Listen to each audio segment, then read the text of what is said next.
You are listening to the Mother of All Talk Shows podcast with George Galloway. And this is London, but broadcasting to you, of course, all over the world. Thanks to the wonders of the internet, these are very dramatic, portentous, somber, and potentially catastrophic times.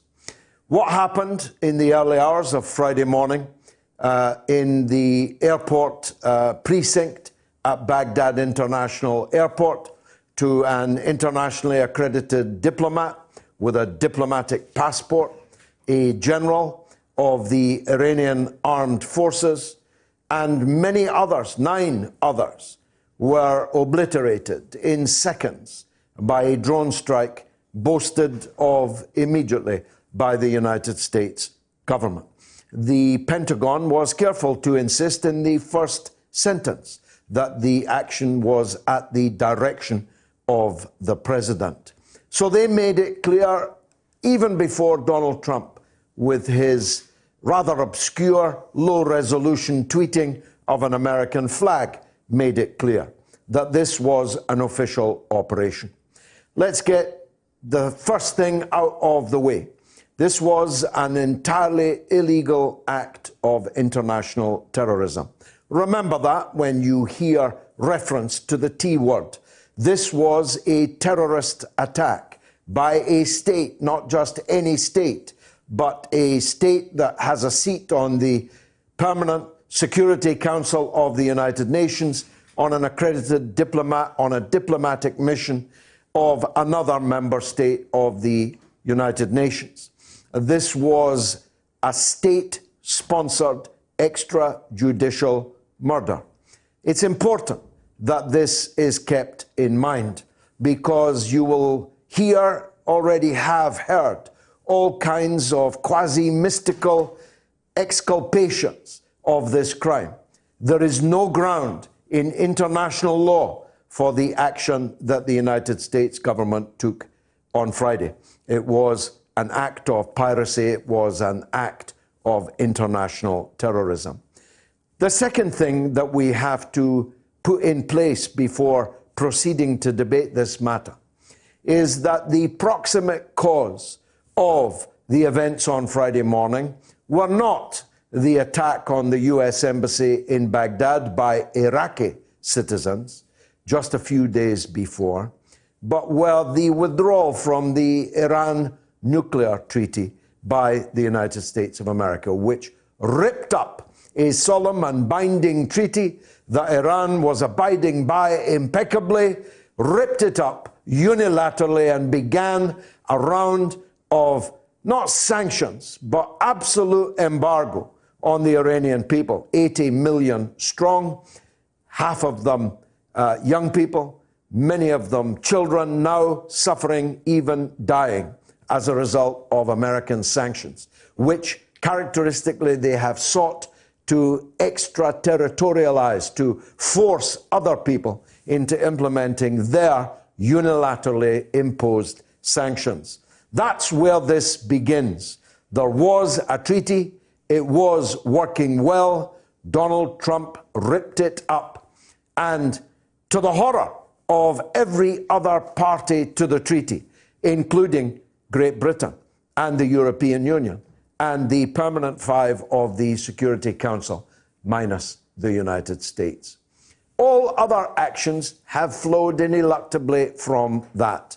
The United States has been effectively trying to strangle the civilian population of Iran, 80 million of them, so that they rise up against their government and overthrow it in a classic regime change operation.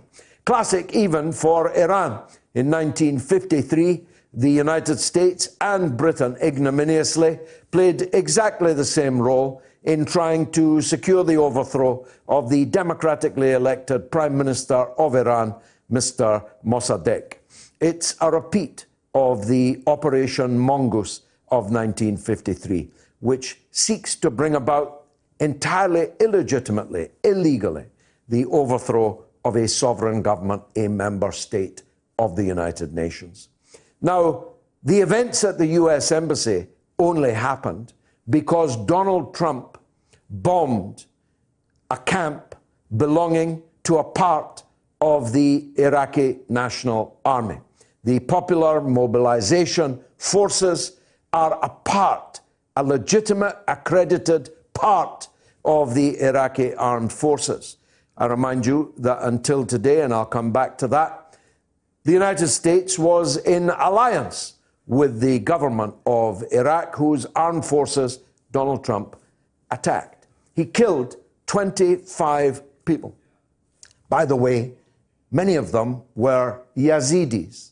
Yes, the very Yazidis over whom we cried such crocodile tears when they were in the grisly hands of ISIS, the so-called Islamic State.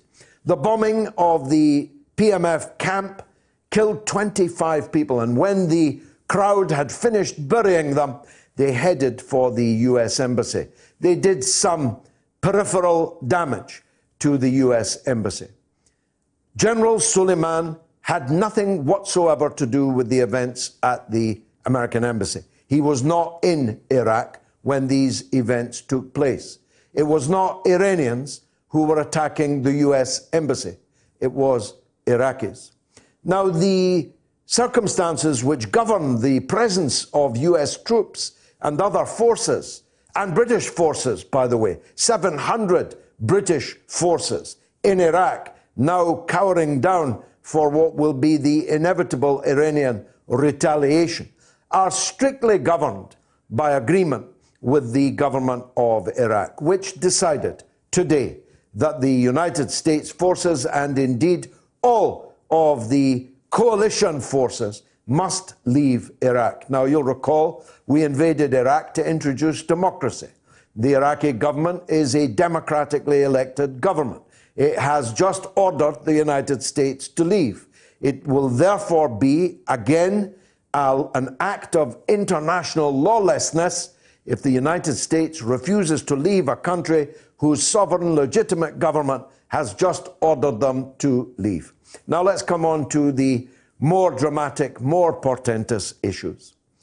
As you will have seen today from the footage, if you are on social media, of the biggest funeral in the history of the world, General Suleiman has been received, his remains have been received by millions of people, millions in every city in Iran through which the coffin has now passed.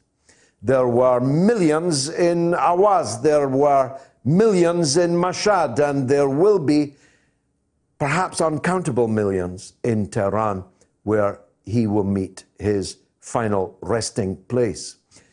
Bear that in mind too, because Donald Trump likes to convince you that the Iranian people are against their government, just looking for an opportunity to overthrow it. That if the United States were to overthrow it, they, like the occupation forces in Iraq, would be greeted by flowers and sweets. Anyone who still believes that, after the scenes of these funerals today in Iran, needs their head carefully examined by a doctor. It's absolutely self-evident that this murder of Soleimani has brought the Iranian people together, left, right, and center, reformist and hardliner, even the nationalist Iranians outside of the country who have absolutely nothing in common with the governance of the Islamic Republic. This is an affront to all Iranians. Only paid stooges to be accepted from that statement. Virtually every Iranian in the world is outraged and united by this act of Donald Trump. Now, President Rouhani, my former distinguished constituent in Glasgow, now the President of Iran, visited the family home of General Soleimani earlier today. His weeping daughters asked President Rouhani, "Who will avenge our father?" And instantly the president, a moderate, replied, "Don't worry about that for a second. All of us will be his avengers."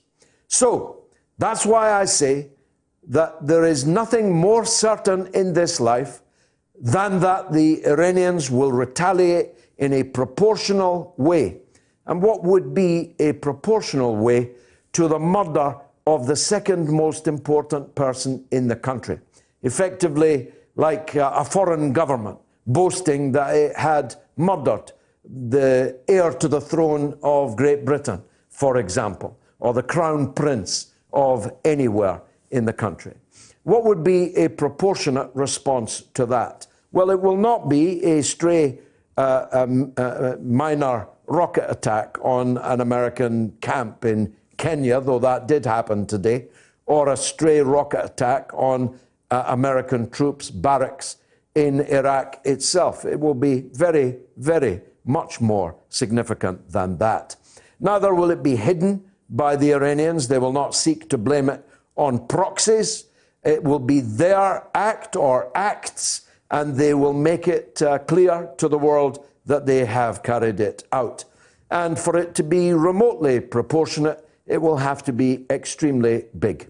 Now, that will inevitably beget a further response from the United States.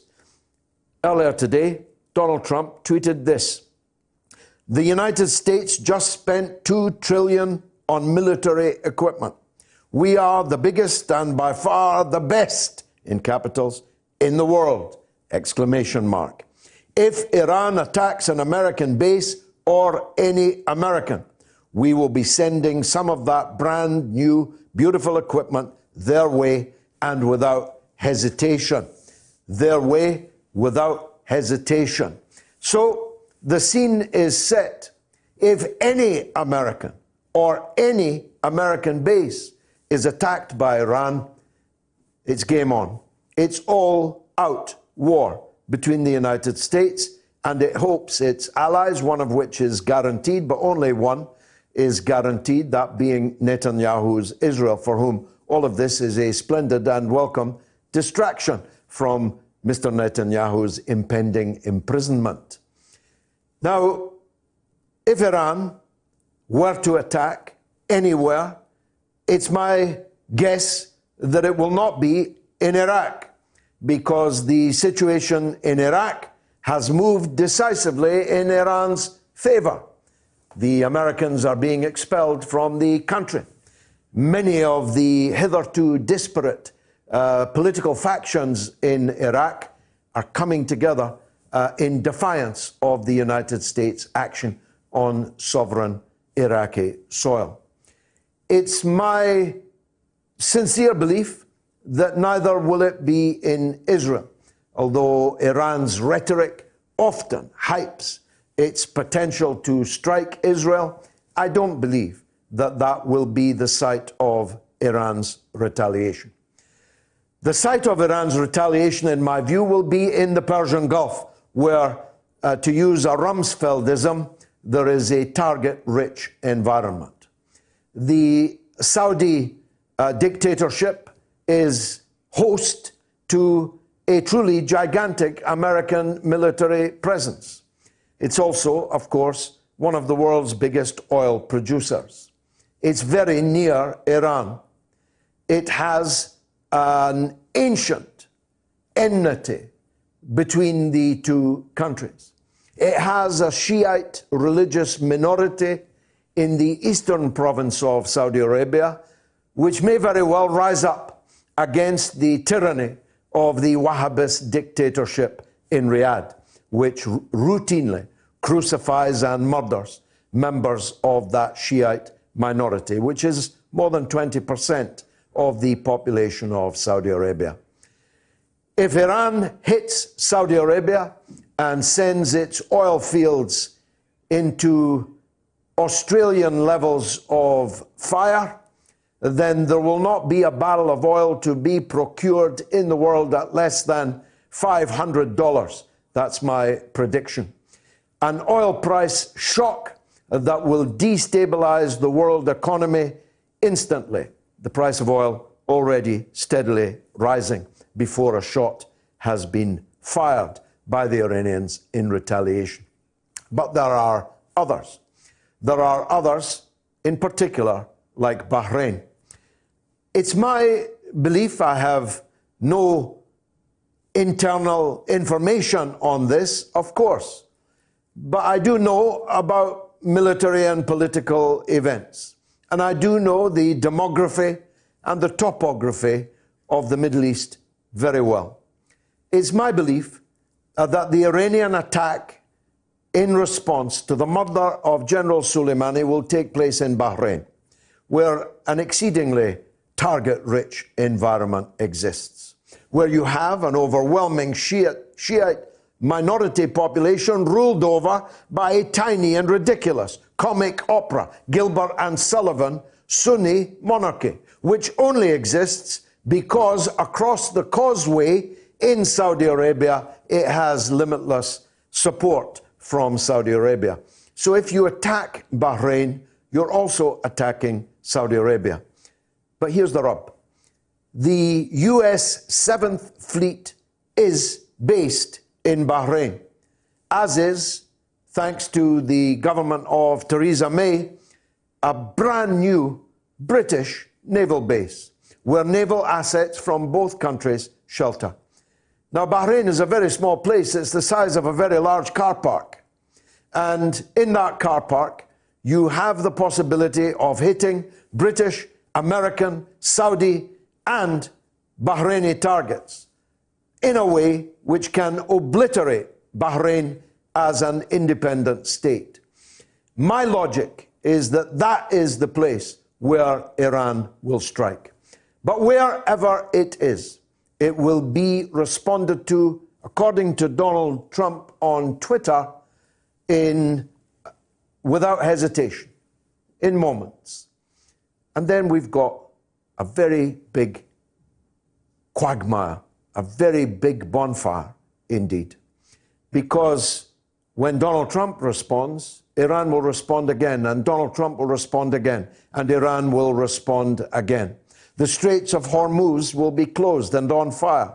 The Saudi oil fields, perhaps on fire. The Qatari and Emirati oil fields on fire. You won't be able to buy a barrel of oil by that time at any price. And so the international economy will come crunching to a halt. And that's before you factor in what the attitude will be of Iran's friends. Its big friends, Russia and China, and its smaller friends, Hezbollah in Syria and in Lebanon. Its friends in the Palestinian resistance in Gaza and elsewhere. You feel me? I'm not necessarily talking about World War III, but I am talking about war throughout the world. And if that isn't enough to make you sit up straight and pay attention, I really don't know what would. Now, Mike Pompeo, the US Secretary of State, was loudly bemoaning earlier today in Washington the lack of support he'd received from European leaders. He singled out France and Germany, but he said even the British had not been helpful or supportive enough. Boris Johnson was, of course, sunning himself in Mustique. Is that how you say it? Mustique, some island anyway in the Caribbean. So perhaps he was out of earshot of international events. Lo and behold, he has now spoken. And the words that he has spoken are distinctly unhelpful, pleasing to Mike Pompeo, but not pleasing to most, I think, of the British population, judging by political reactions so far in this country to the crisis in the Gulf.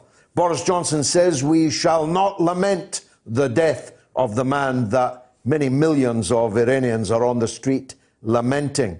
Now, that will come as a very, very bitter blow to the family of Nazanin Zaghari Ratcliffe, who is wasting away unjustly in an Iranian prison cell. It may well cook her goose. She may well now find new charges brought against her, a new trial, and the chances of her release on the back of Boris Johnson, who played quite a big part, actually, in her incarceration in the first place, with his lazy stupidity, may well be held responsible. We've got a poll on it. What should Boris Johnson do next? A, back Trump. B, oppose Trump. C, remain neutral. You can vote now on my Twitter feed. I'm joined by one of our brightest guests, a regular now on the show, Patrick Christys, writer and broadcaster. I want to talk about UK politics generally with you, but let me ask you first about the British government's response to the Gulf crisis. Pompeo was not happy by the absolute silence, which I took to be diplomatic silence, on the part of Boris Johnson. Boris Johnson has now spoken. Do you think it's helpful, what he said? No, I thought it was quite a weak response that aimed at pleasing both sides, but probably pleases none of them, to be perfectly honest with you. I am very concerned about the current situation. My great-grandparents lived through World War I, my grandparents lived through World War II. I don't want to live through World War III. And the issue... won't live through it. We'll all be dead. Well, there you go. If it happens. Well, there you are. Look, my concern for this is that we may, as the UK now, get dragged into some kind of conflict that we will be led into by a kind of tangerine-skinned bloke who doesn't tend to make very sound decisions. We're led to believe that this decision to kill Soleimani was made in Mar-a-Lago, preferably quite near a golf course, we understand. This is not the way that international politics, the chess match of international politics, should play out. Both Bush and Obama rejected this option of killing Soleimani in previous administrations. And it's said in the New York Times today that the Pentagon officials were astounded that Trump plumped for this option. I think, personally, the reason that they were astounded, apart from maybe all of it, really, is that actually it necessitates an Iranian retaliation. This guy, as you well know, George, is almost the kind of military David Beckham of that part of the world. I mean, there are animated films of him blowing up US warships. He's the definition of a hero. And the idea that the Iranians will just do nothing now is nonsense. So they will do something, whatever that is. And then, obviously, it's how Donald Trump reacts to that. And, well, if we've got anything to go by, it's going to be pretty epic for all the wrong reasons. So where does that realistically leave us? And especially in this post-Brexit world, are we going to be forced into a situation where we have to follow America like a lapdog into a war in the Middle East, whether that's a proxy war or a direct war? That's not a situation I want to be in. Quite so. Boris Johnson went on holiday. A lot of people criticised it. I didn't myself. I think he's entitled to a holiday. But it did come at an unfortunate time, as these things tend to do. Should he have come back earlier? I personally think he should have come back earlier. He was quite content to speak through his mouthpiece, Dominic Raab, initially, and I thought that was probably a mistake. What I will say, though, I think is politically he wanted to distance himself, probably both geographically and in terms of vocally as well, from the situation. Yeah, it was the equivalent of, I can't hear you. Yes, so we're going through a tunnel. Going into a tunnel. Yeah, that's how I read that. But I'm not sure that it's worked out all that well for him. Well, and I'm not sure that Dominic Raab is the man I'd choose to be my mouthpiece. He always looks like a rabbit in the headlights, doesn't he? Yeah, a little, and also geographically challenged. You'll recall during the Brexit issue, he didn't seem to know that much about international affairs. Let me switch it to the Labour Party, because you're a man that is across all the political events in Britain. As I put it earlier, some of the horses appear to have died in the stalls. Yvette Cooper has pulled out of a race she hadn't actually joined. Yes. David Lammy has pulled out of a race he hadn't actually joined. There's two horses down for a start. The metaphors are swimming through my head right now. But there are others, including the bookies' original favourite, Rebecca Long Bailey, who may not have died in the stalls, but she hasn't said a whinny. She has been entirely silent since this whole thing began. Who do you think's the man or woman to watch? I mean, look, I think the smart money at the moment will probably be on Sir Keir Starmer. Whether or not that's what they need, or whether or not, to be honest with you, any of the candidates are necessarily what this Labour Party needs at the minute is up for debate. I think the Labour Party's got itself into a new pickle, as it were, if it wasn't already in one enough. Jess Phillips, we're hearing today, is coming out and saying... She's going to campaign to rejoin the European Union. OK, all right, replace the longest suicide note in history and just with the shortest one. Insert that line. That's that. How tone-deaf can you be? That's one of the reasons why the Labour Party suffered a massive defeat the last election, was their indecision over Brexit and the probability that their government would end up leading us back into the European Union. So if she really wants to go down that line, then fine, but I think she's going nowhere. Well, a Labour Party that campaigned to rejoin the European Union would be committing political suicide, and yet she is the third favourite in the running. What I think is interesting is the way that Labour Party elects its leaders, which is clearly just entirely off a membership base. So actually, their membership Well, base... you need 21 MPs to nominate you. That's true, absolutely. But I suspect that what she might be doing here is, again, rather naively, I think, pandering to just the people who might directly elect her in terms of that membership base, who probably are, for the vast majority of them, Remainers. Well, so we keep being told, nobody ever produces any any stats that prove that. But, we're told overwhelmingly the members of the Labour Party were for Remain and were for a second referendum. But whether they're for the madness of promising to rejoin the European Union after all this trouble that there's been, I've got my doubts about that.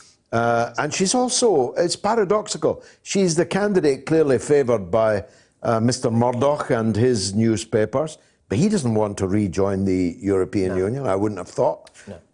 And she's also, maybe, I don't know, she's looking for the Alistair Campbell, Tony Blair kind of organs, newspapers, money, and so on. Do you think that might be behind it? I think potentially. Well, look, what I think realistically is the case is that there's a credibility gap at the moment with a lot of these candidates. And so if you look at Jess Phillips, yes, I think it would be quite entertaining to see her at the dispatch box shouting at Boris Johnson. And just in terms of what... Personally, I hope she gets it. I think it would that's be... for entirely partisan reasons. And nothing would, for me, demonstrate the absolute bankruptcy of the British Labour Party than having this, how shall I put it, occasionally foul-mouthed woman as their leader.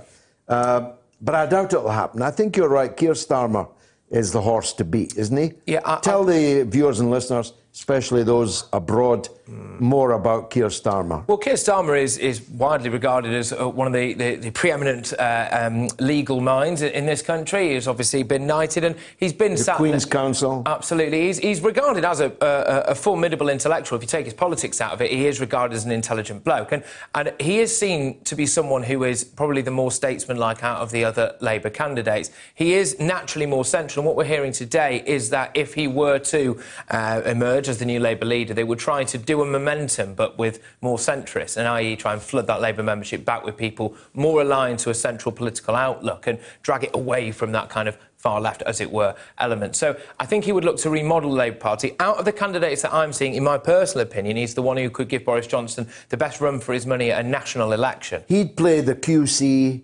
forensic, repetitive, deadly boring. For Boris, because he's not over the granular detail, Boris Johnson. Well, quite. Boris Johnson, the bluster, the Latin, the jokes and the japes.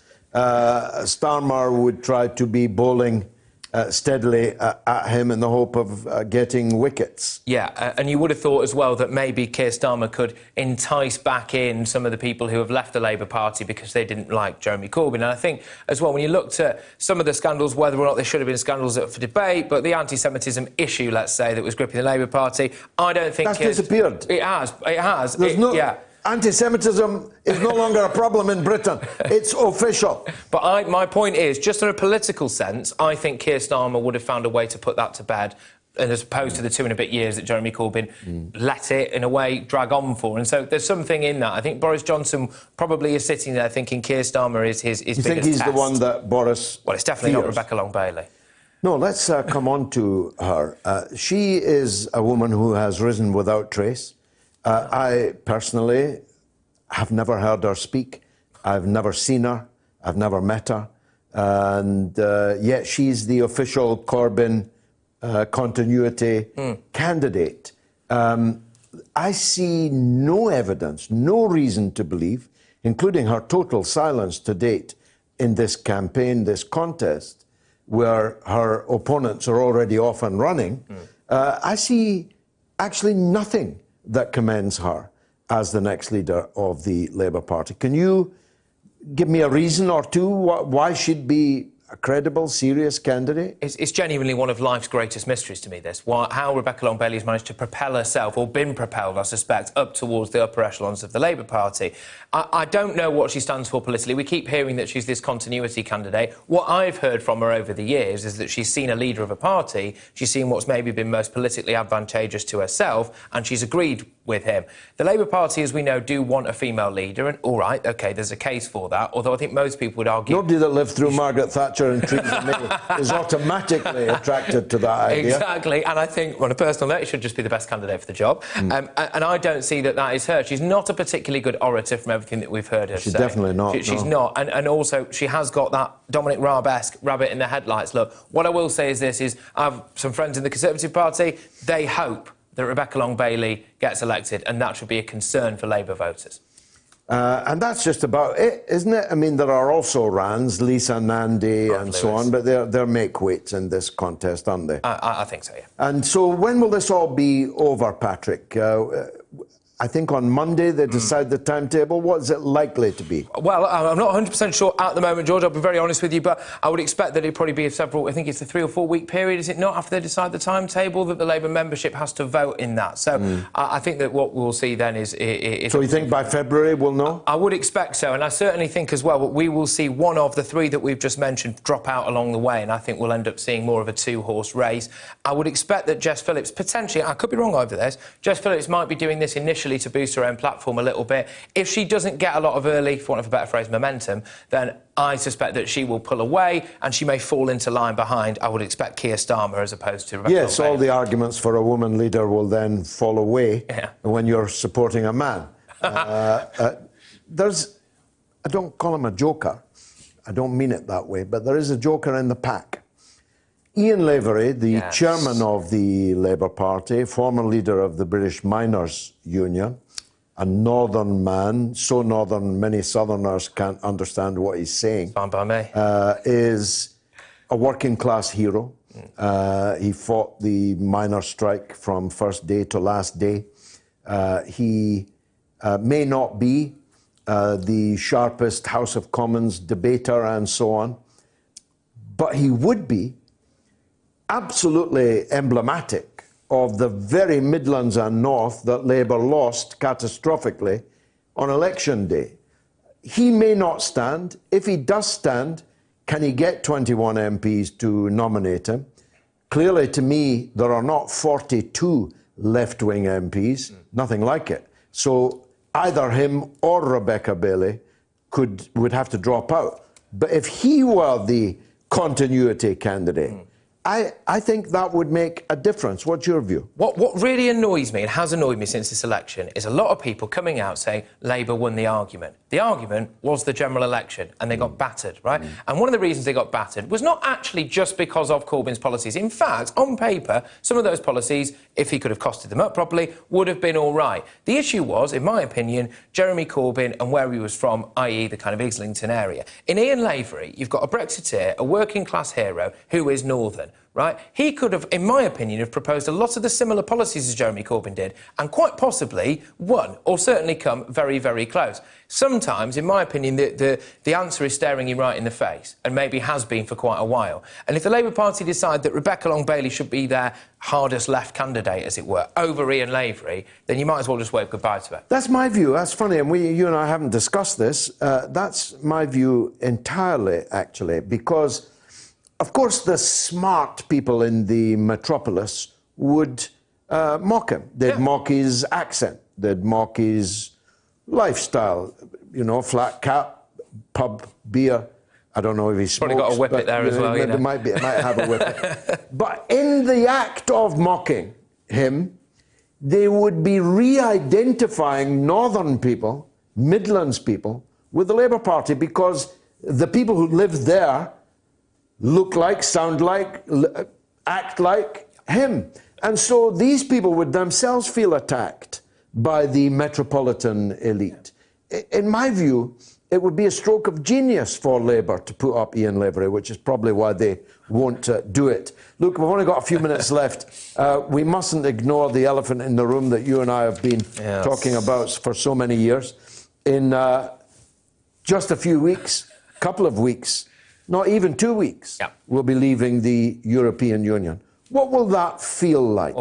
I mean, when we wake up on February 1st, what are the things that will immediately be apparent to us? Well, I suppose initially, maybe not too much. However, what we are going to enter into is 11 months' worth of negotiations. And what I think is going to be a key difference for this, and when we've done it before, is there's going to be a gradual recognition that actually, in my opinion now, we have started to have the upper hand. If not, certainly, we've definitely levelled the playing field. Boris Johnson's huge majority has done that for us, but also his bullish nature and also the people behind the scenes working on it. Look, I think that the fact is that now we have a trade-off to make and a decision to make as a nation, which is that are we willing to forego competitive advantage in order to have essentially tariff-free trade with the European Union and to give them access to our fishing waters? And the answer to that question will dictate what kind, if any, Brexit deal that we get. I just think that on February the 1st, when we wake up, we are going to see a front-foot Britain, as opposed to the kind of tractor stuck in thick mud that was Theresa May's premiership, and that is good.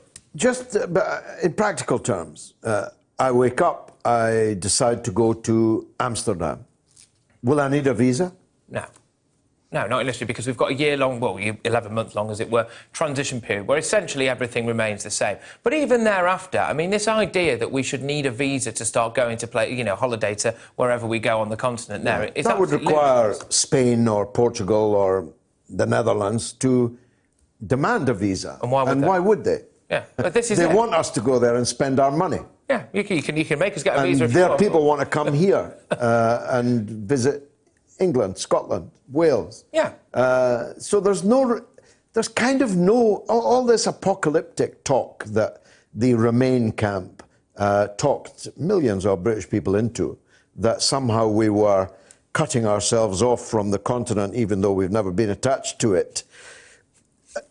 It's balderdash, isn't it? Yes, and I would keep an eye on the markets as well, because what we were told was the second that Brexit becomes a almost tangible reality, as it were, we're going to drop off a cliff and it's going to be terrible. What markets thrive off, arguably wrongly, is confidence, right? And Boris Johnson, again, like him or loathe him, and I suspect plenty of people loathe him, he is a very confident man, and he's very good at portraying a positive view of Britain. And I know that the markets, for example, will still feel a boost off the fact that Boris Johnson is in charge as opposed to Jeremy Corbyn. That's just the way that they think, right? And so actually, I don't expect us to fall off a cliff economically in the short term or the long term.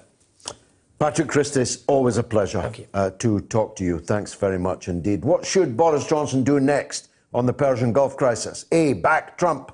23% of you say yes, back Trump.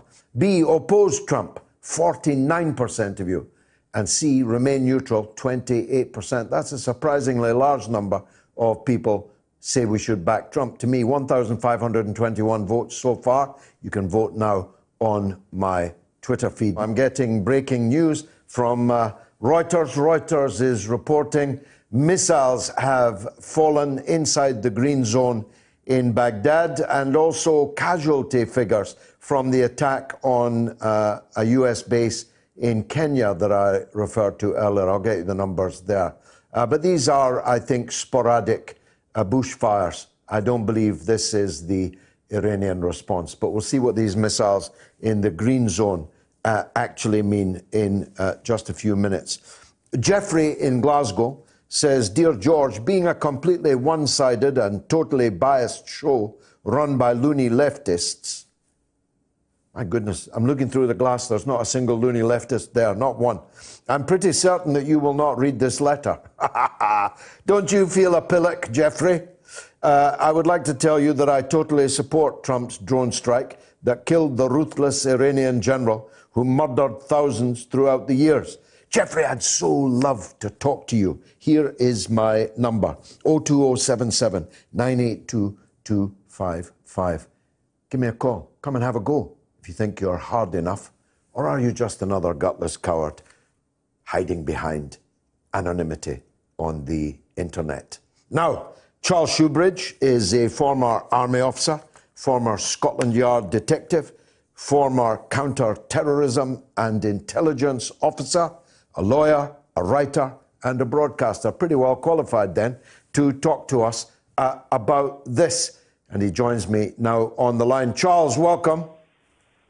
Hello, George, and I'd like to say turning out that way so far. I was going to say Happy New Year. Well, you know that you've taken the words right out of my mouth. I was about to say Happy New Year to you, but it seems incongruous in the circumstances. Let's start with the immediate present, the news I've just broken. about missiles in the green zone, 3, I think, and the attack by an ISIS outfit in coming out of Somalia, presumably into Kenya, on a base which seems to have killed some US intelligence personnel there.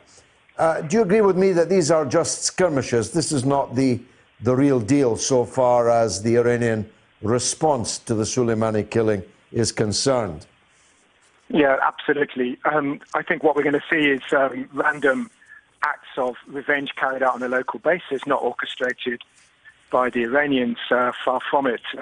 Actually, this is, I think, probably spontaneous actions by people and militias and even perhaps individuals on the ground, certainly as far as Iraq. I mean, it's breaking news, as you say, about the issue in Kenya as it is in Baghdad. But certainly, of course, if it's ISIS that has carried out this attack in Kenya, of course, ISIS is one of the organizations that will be celebrating the death of this Iranian general, because it was the Iranian general, remember, in Iraq and also in Syria who pretty much devised the strategy on the ground, ironically in conjunction with US airstrikes, which, of course, in Iraq and Syria. Soleimani was operating shoulder to shoulder with the US against ISIS in Syria.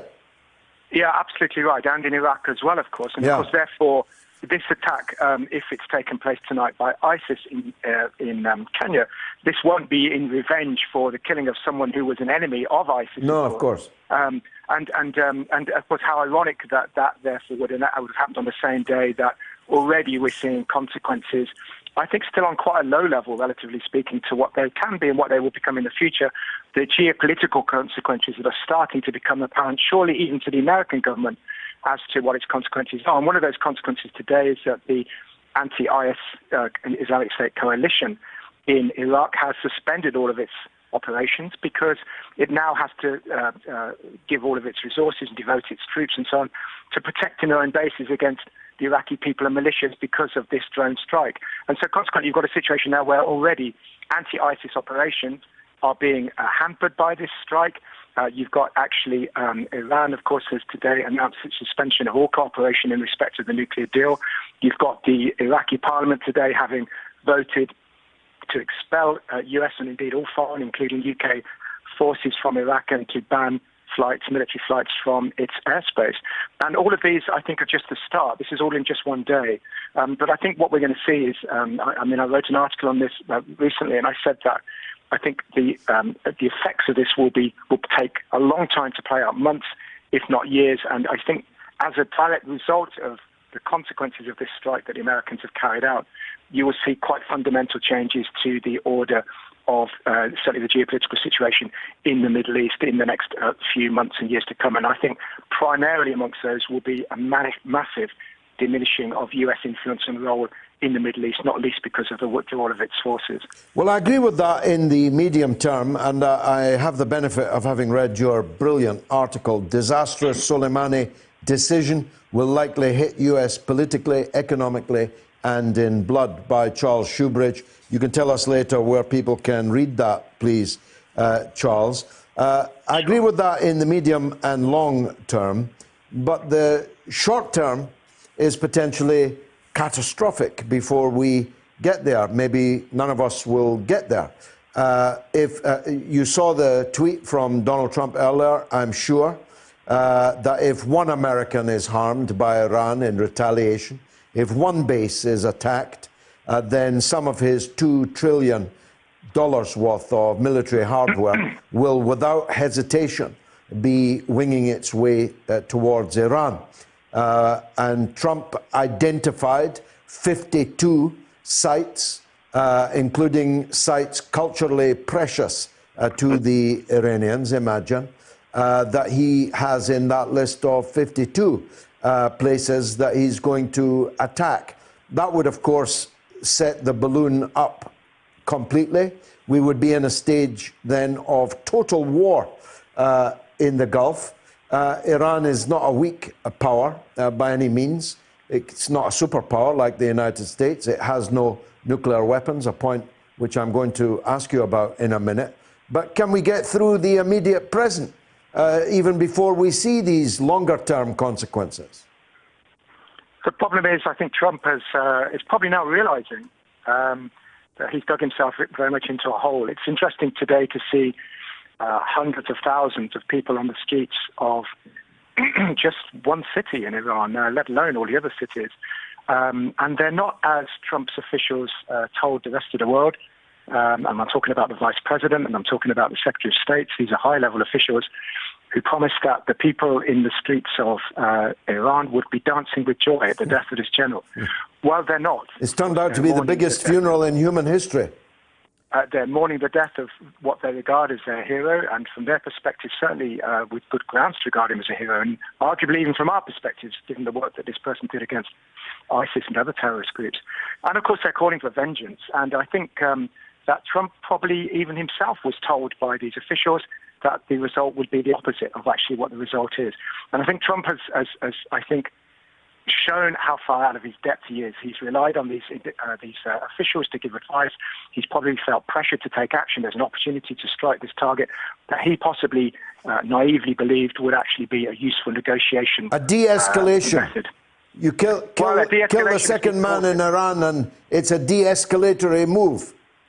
It's interesting how they just don't seem to be able to, and this is a common factor, I think, in Western policy generally, particularly British and American policy, that an inability to actually read how the other side will respond, and that's an inability to actually step inside the shoes of other people. Because let's face it, if the Vice President of the United States or the Chief of Staff of the United States, and this person, Soleimani, was pretty much both of those positions in Iran, if that person was killed by Iran, and a state act of Iran, as it was in America's case, it wasn't some proxy force, America carried out a state killing. If that happened, and then Iran called for de-escalation, we can think what the American response would be, and understandably so. And so yet they don't expect that to come from the Iranians. And let's not forget, the Iranians have many allies, not just in the region, but around the world. And it's really a matter of choosing, and over a period of time, what the response will be. And it's tragic, but sadly predictable to see the United Kingdom today having for 2 days almost shown independence from US foreign policy by not supporting, not condemning, but certainly not supporting the US actions.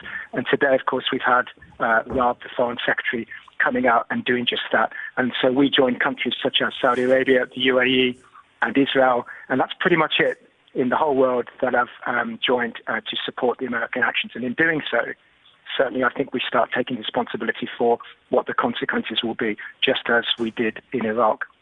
Now, one reading of what you've just said is that Trump was somehow misled by his officials about the consequences of this action. But the New York Times publishes today, doesn't make it true, of course, that the Pentagon officials were aghast, horrified, astounded that Donald Trump picked this option of the assassination from a list of potential U.S. actions presented to him at Mar-a-Lago. The New York Times implication is that the deep state knew that this was a very foolish thing to do, but the fool Trump has done it. Do you doubt that analysis?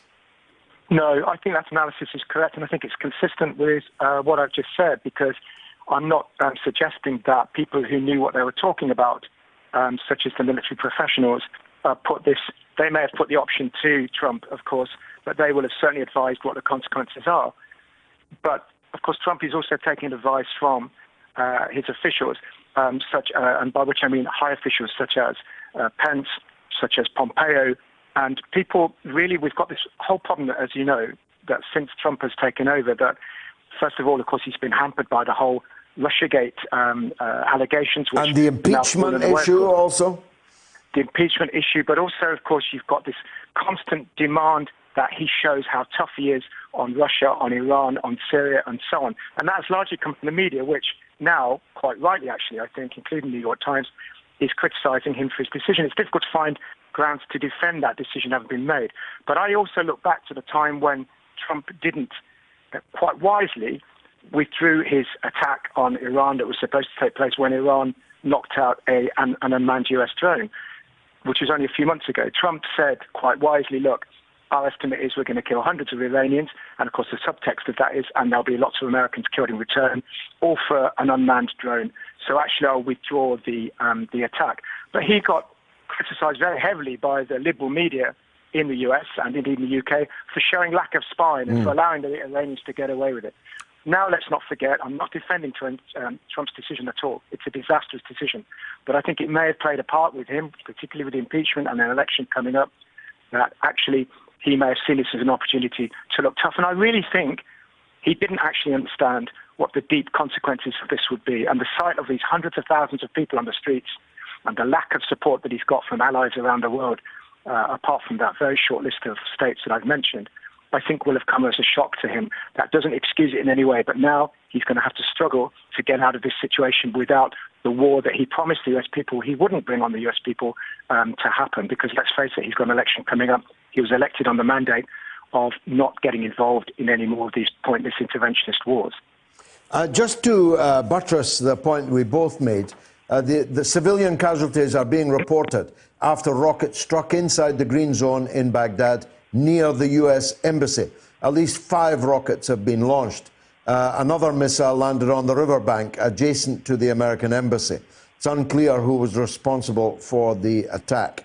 Meanwhile, 1 US service member and 2 US Department of Defense contractors have been killed, and 2 Department of Defense members, in quotes, have been injured in an attack at Manda Bay airfield by the Al-Shabaab terror group in Kenya. But the green zone rockets are Katyushas, buttressing the point we've both made that this is not the official response by Iran.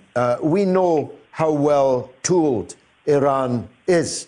If they attack American assets in the region, will they do it, as I predict, with ballistic missiles rather than Katyushas and mortars and random shootouts like this, in your view? I suspect they will try and avoid a direct military confrontation with the US, and the simple reason for that is because they would lose that direct military confrontation. It would be symbolic, and I'm sure there's absolutely no shortage of volunteers in Iran, Iraq, Lebanon, and elsewhere that would want to carry out such attacks, but they would be militarily futile. I suspect Iran has access to those kind of weapons that you've mentioned, but I think that would be so undeniable that was, if you like, an act of war, as indeed the Americans have carried out, that it would invite strong, clear retaliation and condemnation. Iran will work to leverage its assets that it's got in terms of its advantages. Now, Iran has strong capabilities, for example, as we've seen before many times in terms of drone warfare itself. It has advantages, for example, in cyber warfare. Certainly, it has the ability to attack US targets, for example, the infrastructure systems of energy networks, of transport networks, financial networks, for example, in the United States. And this can cause great harm and financial cost. But also, of course, it has its allies and what the Western media would call its proxies around the world, including, for example, Hezbollah and the global link of other militias, including, of course, the Houthis in Yemen. And I think what we can expect is perhaps over a period of time, we can see actions, covert and overt, taken against US allies, such as Saudi Arabia. We saw an attack which Iran denied, but which it certainly would have had advance notice of if not taking part in, on the Saudi refining facilities in the middle of last year, which, of course, showed that just with one attack, you can knock out a large proportion of the refining capability.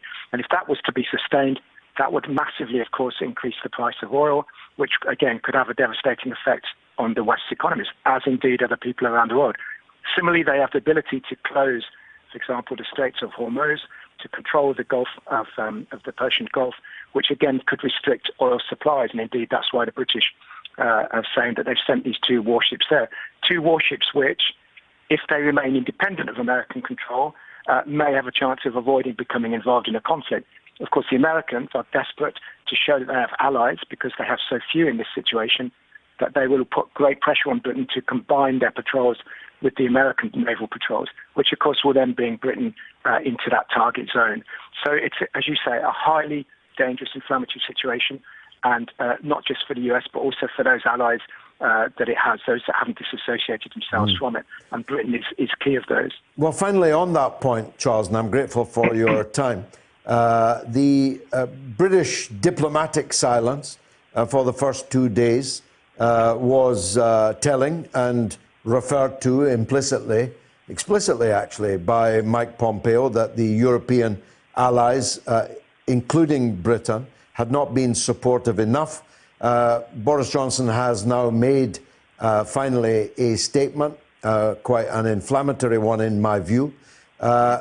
Will Britain be able to or want to remain neutral in all of this? Or are we going to start the Brexit era as the 51st state of the United States of America?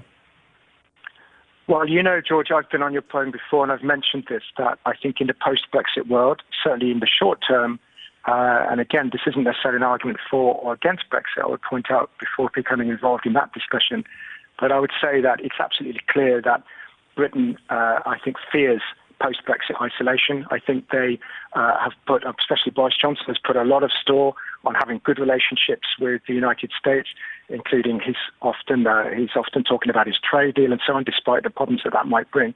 And therefore, I think Britain at this particular time, the last thing, not Britain wants to do, but that this government wants to do, is alienate itself from the United States at a time when its ties with Europe are loosening. And this is at a time when relationship between Europe and America generally are deteriorating precisely because of these kind of actions that America has taken. We've got a situation now where Iran has now fully, or appears to be fully, withdrawing from the nuclear deal that the European powers, including Britain, have struggled to keep alive since the US unilaterally withdrew from it and reneged on it.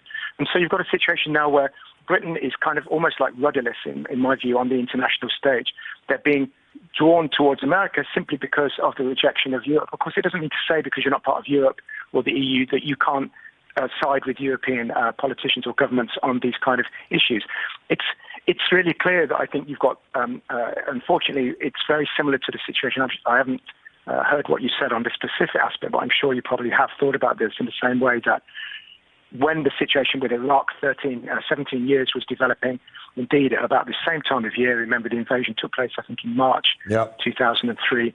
In the run-up to that, we were having exactly the same situation where a lot of false information was being put out by the US and UK government, and the UK government was doing everything it could to actually be supportive of the US at the very same time that had it pulled its true diplomatic weight, because let's face it, America in that also didn't have very many allies, or not very many powerful allies. Had Britain pulled its weight at that time, they might have persuaded the US to have pulled back, instead of course, Tony Blair actually encouraging George Bush to attack Iraq, with all of the horrific consequences that we've seen for Iraqis, for Europeans, and indeed Americans since then in terms of terror and so on. And I think there are parallels with this particular time. And I think it's extremely probably unhelpful to have the British government, which is a close ally of the US, actually now coming out and saying we will stand firm with you, because it will simply give succor to the American side and discourage them from pulling back. And I think the consequences for the US and the UK not necessarily will be, but could be potentially disastrous. And I'm sure that in the end, the Iranians will actually come to a negotiated deal in respect to this, but they will exact a very heavy price. And really, given what's happened to them, it's not really surprising that that's the case. If it happened to us or to the United States, what the Americans have done, we absolutely would not just sit back and accept some kind of deal and offer that Trump is now belatedly hoping that the Iranians will accept. Forgive me, one last question, Charles. The nuclear deal dead and buried now, does that mean Iran will produce a nuclear bomb? If I were them, I certainly would. But that would displease some of their own friends. Russia and China don't want Iran to develop a nuclear bomb. But if I was running Iran, I'd tell my scientists to get one on my desk, so to speak, yesterday. Yeah, of course, this can't be developed overnight. And indeed, as even the International Atomic Agency has confirmed, that Iran hasn't had a nuclear weapons program for very, very many years, despite the constant allegations of Netanyahu and others that it has done. But nonetheless, so they're not going to be able to produce something overnight. But you're absolutely right. The message that this sends, this attack, this, if you like, an American assertion of its extraterritorial jurisdiction to carry out attacks like this and just kill members of foreign governments at will, it sends a very clear message. And the message, I think, is pretty much the same message that the attack on Libya, the attack on Iraq also sent. That is that if you want to avoid these kind of situations, if you want to have President Trump not attacking you and also other American governments not attacking you but coming to your door to negotiate with you, you need to be like Korea. You need to have weapons of mass destruction. And that, of course, is the most unhelpful message that could be sent. And that indeed may be one of the main long-term ramifications of this. Would that attack on this general have taken place if Iran has had nuclear or other weapons of mass destruction? And many people around the world, many governments and many future governments will come to the conclusion that given the risk of escalation to a nuclear incident that could take place, they will suspect that the only way to protect themselves from this kind of American use and abuse of its power is indeed to obtain their own WMDs. I suspect the nuclear deal is dead for now, but we can hope that, given that I think behind the scenes, although there are some in America that want war because some officials and some in Saudi Arabia and some in Israel because they see it as a means of effecting regime change in Iran, they, I think nonetheless, and most people in government, and you mentioned the Pentagon officials earlier, in America and certainly in Iran and elsewhere, don't want a full war to result. The problem is when you get into this cycle of escalation that America has absolutely initiated here, it's difficult to control. We look back to World War I and World War and other wars, and you can see exactly that scenario in progress. Where can people read your excellent article, Charles?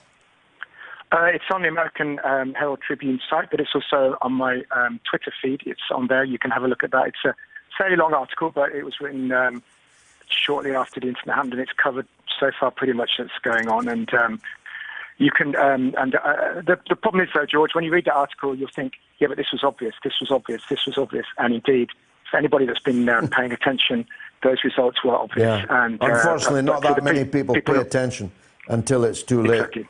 Charles Shoebridge, all-round expert, thank you very much indeed for joining us on the mother of all talk shows. The poll is a record number so far. Virtually 4,000 people have voted. What should Boris Johnson do next? A, back Trump at 24%, that's up 1. B, oppose Trump, 48%, that's down 1. And C, remain neutral, 28%, no change. So half the people listening, watching and responding think we should either back Trump or remain neutral. You can vote now on my Twitter feed. Now for the regular weekly feature on this day. On this day in 1952, British Prime Minister Winston Churchill arrived in New York on the Queen Mary on a mission to renew the special relationship between Britain and the United States. That had certainly had its bumpy moments down the years, not least now with President Trump's government claiming Britain has not been supportive enough over the killing of General Soleimani. At the end of Churchill's visit, both governments issued a communique saying they had complete identity of aims in the Middle East. That was demonstrated most recently when in 2003, when the British Prime Minister Tony Blair supported George W. Bush's war against Iraq, and we all know how that ended. But by the way, just 4 years after that Churchill meeting in the United States, when they identified absolute identity of aims, the United States refused to support the British, French and Israeli invasion of Egypt in the Suez War. The so-called Yorkshire Ripper, Peter Sutcliffe, appeared in court on this day in 1981. His reign of terror lasted from 1976 to 1981, in which time he murdered 13 women in the north of England and tried to murder 7 more.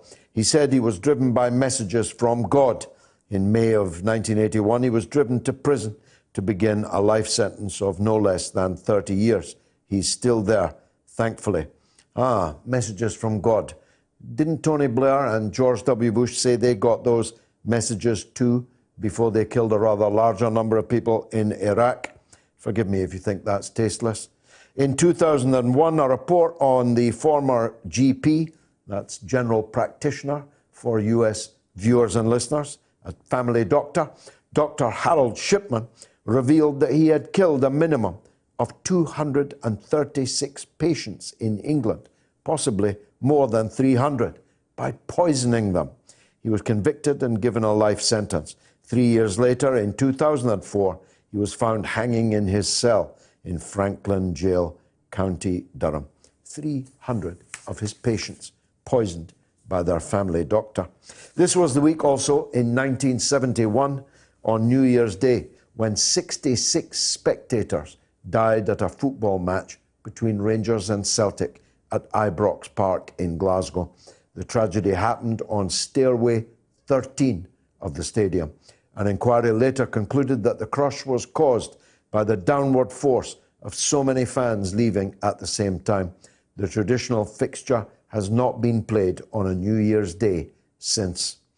It was also on New Year's Day in 1991 that serial killer Fred West, charged with 13 murders, was found hanged in his cell in Winson Green Prison in Birmingham. His wife Rose was later convicted of 9 murders, and she remains in prison. There's not a lot of joy here, historically, that's for sure, but I wish a very happy birthday to one of my favourite actors, Robert Duvall, who was born on this day in 1931. It was Duvall in Apocalypse Now, the Vietnam War epic, who spoke the classic line, "I love the smell of napalm in the morning. It smells like victory."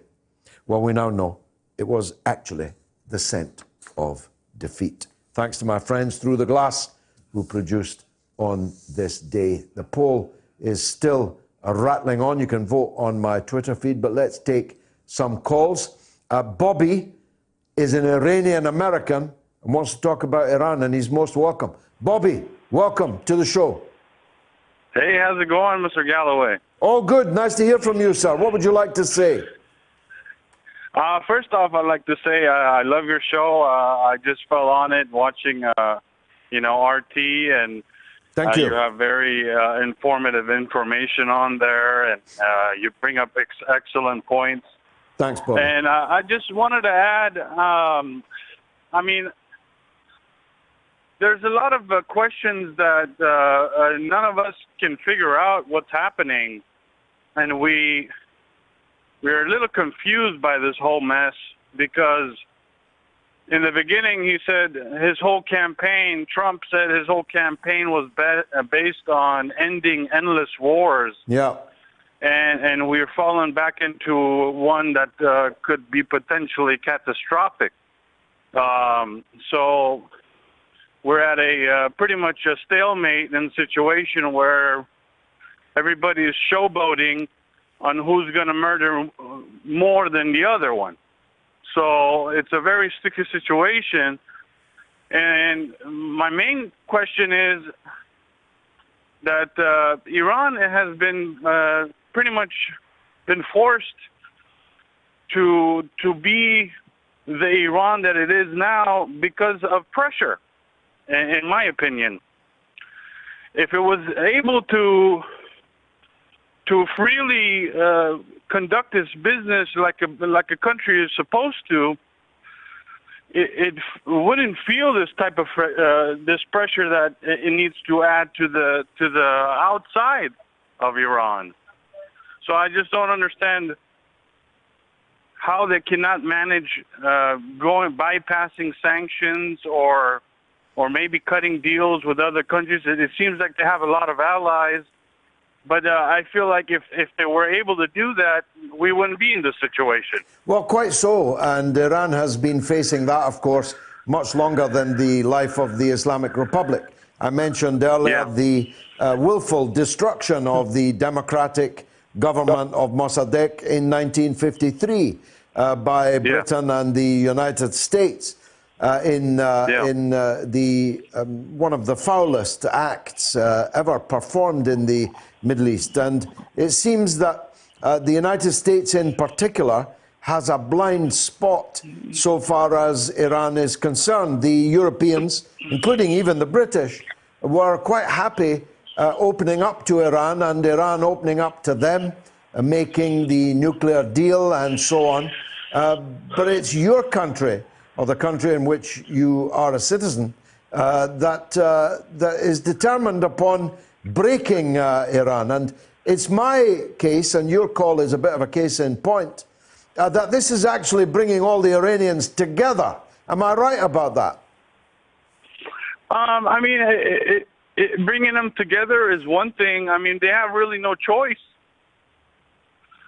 Either they alienate the country and the media destroys them, which they're already doing an amazing job of, or they band together like a group has to. Very interesting, Bobby, and very good of you to call. God save Iran, and I'm grateful to you for adding to the debate this evening. That was Bobby, an Iranian American, on the situation in Iran. Now, Caleb Maupin is my favorite American broadcaster. He's my colleague on RT America. He's a speaker, he's a writer, and he's a political analyst. And he joins me now. I don't know if it's on Skype. It is. Caleb, welcome again to the show. I'd like to wish you a Happy New Year, but it would seem rather incongruous in the circumstances. I saw pictures of anti-war activity all over the United States, very big demonstrations, very quick off the mark. How would you calibrate the state of public opinion on this whole crisis right now in the US? Well, there has been widespread denunciation of Trump's move to kill Qasem Soleimani, even from some of the most mainstream foreign policy voices in the United States. We recently saw the director of the Atlantic Council, certainly not an anti-imperialist organization, but we saw the director of the Atlantic Council speaking very, very harshly and arguing that this is going to hurt the influence of the United States in the Middle East in the long run. What's quite interesting and important to point out here is the way I see it, there is a long-standing division in U.S. politics between the military-industrial complex and the manufacturers and the CIA, intelligence, soft power apparatus, and big oil companies. And what has been very, very clear, if you listen to voices of that kind of big oil Eastern establishment in the United States that favors soft power, is that when Trump killed Qasem Soleimani, he basically ended any soft power opportunities for the United States in the Middle East, right? No one is going to trust the United States any longer. We remember the nuclear deal, and all over the world, people are looking at this and saying this is a result of the fact that Iran negotiated with the United States, made huge concessions to the United States at the negotiating table, and then was stabbed in the back. Right? And that the credibility of the United States as a negotiator, as a soft power entity, is over. It's very similar to the fallout, what happened in Libya, where Gaddafi had negotiated with the United States, and look how that ended up. And now Iran, that made huge concessions, has been completely stabbed in the back. This ruins the credibility of the United States in the region. Many mainstream voices in U.S. politics feel like this has gone too far. Now, the Liberals have flip-flopped around in recent years, so-called progressives, even some leftists who've been denouncing Trump for not making war enough, particularly in Syria, but also in relation to Russia and the Ukraine and so on. They seem to have flopped again. The Liberati are out in full voice denouncing Trump for this action. How do we analyze that? Well, there are different factions within America's economic ruling class. Trump is very closely aligned with certain interests. If you look at who's funding PragerU, which is one of the big YouTube channels that promotes Trump's ideas. If you look at who's funding Turning Points USA, which is a group promoting Donald Trump on college campuses, you'll see Bernie Marcus, who's the owner of Home Depot, which is a hardware store chain that's been putting small hardware stores across the United States out of business. If you go to any Home Depot, all the products on the shelves come from military contracting corporations. Who else is funding Trump activism in the United States? You've got Betsy DeVos and the DeVos Foundation. And Betsy DeVos, Her brother is Eric Prince of Blackwater, the military contracting corporation. You've got Sheldon Adelson, who is a big supporter of the Likud party. And between all of these entities, and let me add the fracking companies that are having trouble paying back their loans, between all of them, they favor an escalation with Iran to shoot the oil prices up, to help Netanyahu, who's in trouble in Israel, and to make money for weapons manufacturers. Whereas the big oil establishment in the United States favored a different strategy. Under Obama, we saw a strategic oil price drop. We saw soft power negotiations. We saw kind of a building up of the reformist movement and elements in Iran that were more favorable to negotiations with the United States. It's a difference in strategy. That's essentially the difference here. The military-industrial complex likes to blow things up and have big wars and make lots of money. And the big oil apparatus favors a long-term strategy that's more managerial, pushing soft power and maneuvering to bring down geopolitical rivals of the United States. And when Trump carried out this move, he essentially ruined any hope of a soft power strategy against Iran. The richest of the rich in the United States see this as completely blowing to bits their strategy of gradually bringing down and fomenting unrest in Iran, maybe having a color revolution. They see that as completely over here. This is a battle of strategies, and the military-industrial complex, the Likud party in Israel, the fracking companies that want that oil price up as high as they possibly can, they seem to have won out here when Donald Trump took this move. Saudi Arabia is a big winner here too, right? Saudi Arabia at this point is seeing Trump take out, the leader of one of their biggest rivals. Al-Qaeda and ISIS forces that tried to kill Soleimani on so many occasions failed to do it, but now we've got the White House doing what Al-Qaeda and ISIS couldn't do. It's quite a dramatic moment here. But many of the supporters of Donald Trump, from the rank and file of some of the new right-wing movements that have emerged in the United States, aren't exactly thrilled with this. Sure, you have a flood of people who never even heard of Qasem Soleimani, who know nothing about this on Twitter, hearing that Trump killed some terrorist and they're cheering, and all of that. But a lot of the more ideological folks within the Trump camp are very furious because they see this as a complete repudiation of what they voted for Trump for. Trump said America first. He ran on a platform of isolationism, and he seems to be on the brink of getting us into a whole new big war with a country that's much bigger than Iraq, much bigger than Libya, much stronger than Afghanistan. The implications of this are big.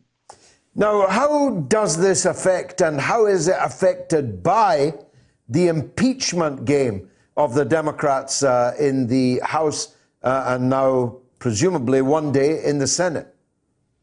Well, the thing is, the impeachment forced Trump into a situation where he was extremely dependent on the support of the neoconservative wing of his own party. The Republican senators, most of which do not share Donald Trump's America First outlook, but rather have a neoconservative John Bolton, view of the world. Those folks are who Donald Trump is essentially groveling before and begging. If they have his back at an impeachment trial, he's fine. However, if he doesn't please them, if somehow some new information emerges or they just suddenly have a change of heart in the coming months, Trump will be out of office. So you can really interpret this move as Donald Trump kind of quaking in fear and trying to make sure he's got the Saudis on his side, trying to make sure he's got Likud in Israel on his side, and trying to make sure he's got the neocon wing of his own party that was not happy when he fired John Bolton, trying to line up their support as he faces an impeachment. You can interpret it very much that way. This is not a bold, heroic move, as some of Trump's supporters have liked to portray it. This is really Trump backing and kind of cowering in fear and desperately trying to hold on to the support of the neocons. Now, in the Democratic camp, how will this all play out? As I saw it, only Bernie Sanders unequivocally denounced the Trump action. The others, flanneled about a bit on the one hand, but on the other. But Sanders was quite forthright, wasn't he? Indeed, Sanders was very, very critical. And we have heard denunciations of the move from a lot of mainstream Democrats. However, they always, beforehand say, well, and they repeat all the allegations against Qasem Soleimani in U.S. media now, claiming that somehow he's responsible for the deaths of U.S. soldiers in Iraq when the IEDs were largely planted by Sunnis and extremists. They never explain that. Every time I see that on Twitter, I say, what were these crimes, please? And nobody has ever responded. Indeed, it's just taken as fact. Democrats, Republicans just repeat these allegations about Qasem Soleimani, someone who heroically battled ISIS, had a huge record of defending Christians in Syria, defending Christians in Iraq, defending religious minorities, fighting against the ISIL Wahhabi extremist element. Somehow they're trying to paint him as if he's another bin Laden. But the reality is that's simply not the case. What is interesting also is that, in this age in the United States where, on our university campuses, young people are being taught that there is no truth, that right and wrong are all just kind of a matter of opinion, that this age of pessimism where people are basically being told to not be optimistic about the future. If you look at the life of Qasem Soleimani, and I'm not going to endorse everything he ever said or did, but if you look at his life, he very much incarnates a lot of the values that Americans are longing for: honor, sacrifice, martyrdom, martial virtue, these kind of values that are missing in U.S. society as we enter this age of postmodernism.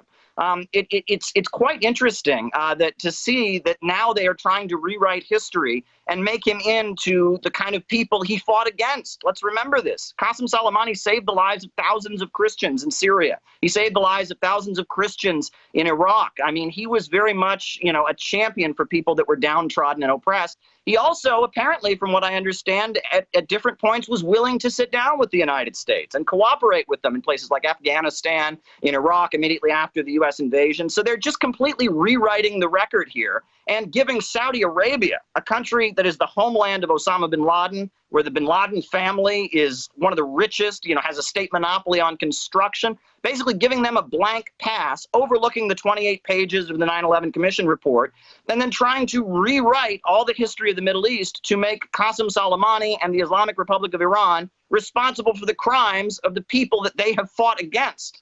Yeah, absolutely. I've got some breaking news, Caleb. In the last few minutes, Donald Trump has said the US could act disproportionately if Iran targets any American person or target in revenge for the killing of Soleimani. The US president tweeted, of course, after Tehran vowed to avenge the death of the general. Trump wrote, "These media posts will serve as notification to the United States Congress that should Iran strike any US person or target, the US will quickly and fully strike back, and perhaps in a disproportionate manner. Such legal notice is not required, but is given nevertheless." What do you think he means by that, Caleb? Well, this sounds like another cowardly statement from a man who realizes that when Iran responds, which they most likely will, there will be thousands of people, not just all over the world, but there will be millions of people in the United States who won't blame Iran for it, but will blame Trump for, does he really expect that he can kill the top general, the hero of the Islamic Republic of Iran, and not get a response? And there are going to be many people who, whatever response Iran gives, won't just say, oh, Iran is evil, but will actually blame Donald Trump for escalating the situation completely unnecessarily and putting American lives in danger. And I think he realizes that, and he's trying to hold off, trying to stop the tidal wave or the avalanche that he himself started. This is the sorcerer's apprentice, losing control of his own creation. Well, I think that's a good point to end it. Brilliant words. Thank you very much, Caleb Maupin, writer, analyst, speaker, very good speaker too, and my colleague at RT America. I'm on RT America every day, by the way, Monday to Friday at 5 o'clock London time with Manila Chan on the In Question program. The poll is not yet updated. I'll bring it to you when it is, but the volume of emails and so on is quite enormous. Dennis says, I heard Keir Starmer say that the Remain issue is dead in the water. When did he have this Damascene conversion? As far as I recall, all of 3 weeks ago, he was twisting Jeremy Corbyn's arm and forcing him to promise an undeliverable new referendum. Well, more fool Corbyn for allowing him to twist his arm, Dennis. Happy New Year, George, though current events may portend otherwise. What do you think is behind the president's threat against 52 target sites, to include cultural sites, presumably mosques? Of course, the provisions of justice are routinely breached, but the Geneva Convention, doesn't that immediately isolate the allies, says Will in Singapore. He asks, P.S., how do you take your tea? Often. Black. No sugar. Thanks, Will. Gokhan from Sydney, Australia, says, I'd just like to say, as much as Iran wants to hit the US back, it really can't do much more than what it has been doing to the US before. Another thing is that Soleimani was responsible for the deaths of protesters during the riots when Iran raised fuel prices. The official figure of the dead was 300 plus, but later people were saying the number of dead was roughly 1,500. I don't understand how people can adore this general so much. If I was Persian living in Iran, I would resent this man so much. I do understand the impact he had on ISIS, and for that I give him credit. Well, looking at the streets of Iran today, two things, Gokhan, strike me. The first is that any idea of regime change is moonshine. This is a regime that is very firmly in the saddle, whatever you or I think of it. And secondly, the idea, as Trump himself and Pompeo said, that the Iranians would be secretly glad for the killing of Soleimani is quite obvious nonsense. Tony says, February the 11th is the anniversary of the Islamic Revolution. They may wait until then. David in Birmingham says, Tehran has always been a jewel in the crown. Aim for the US. I hope cool heads prevail in this situation, but I doubt if this dangerous theatre will be anything cool. You and me both. George Reed in Clackmannan says, I've not always agreed with you, but your analysis on Iran is spot on. Yet again, this is about oil. America is a huge consumer, slavering at Iran's oil resources. The US wants to provoke a war so it can again seize hold free of that country's oil reserves. They interfered in 1953, and here they are doing the same again. Are you the George Reed from Clackmannan? If so, I send you my greetings and fond memories of our time together in Geneva, I think it was. Dear George, who's been praying and begging for the US to attack Iran for years? Whose political career is now hanging by a thread? Who will be cheering at this news? Is it really possible that Netanyahu has had nothing to do with motivating the strike against Soleimani? By the way, we've learned this week that Ghislaine Maxwell is hiding in Israel. Join the dots. Watch you every week. No other UK media gets closed. All the best, Paul in London. Thanks for that, Paul. Now, all of the foregoing is true, but that doesn't mean it's an Israeli decision. The tail never wags the dog. The dog is the United States. Israel is the tail. The poll is closing it's closed now at 5,000 votes.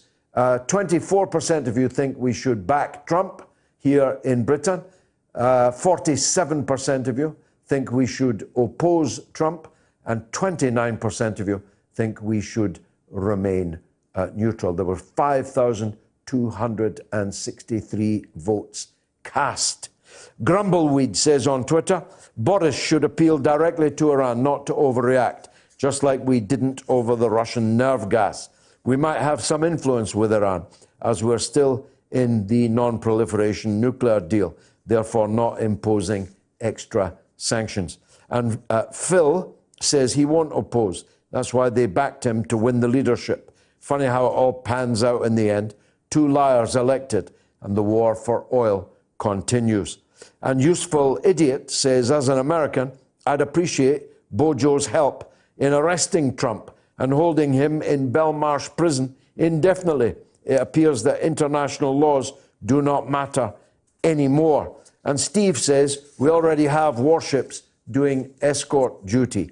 They'll be as useful as a Madison Avenue escort if the balloon goes up. Will Carpenter says, my response, a prince is also much respected, but he is either a true friend or a downright enemy. In other words, when he declares himself without any reservation in favour of one party against the other, this will always be more favourable than remaining neutral. A quote from Machiavelli. Of course, Phil says we have enough problems. Boris should do the minimum to support the USA and keep the hell out of it thereafter. And Terry Sparrow says, nobody is defending Soleimani as a saint, far from it. However, I think the USA should finally accept that they can't have the whole planet in their image.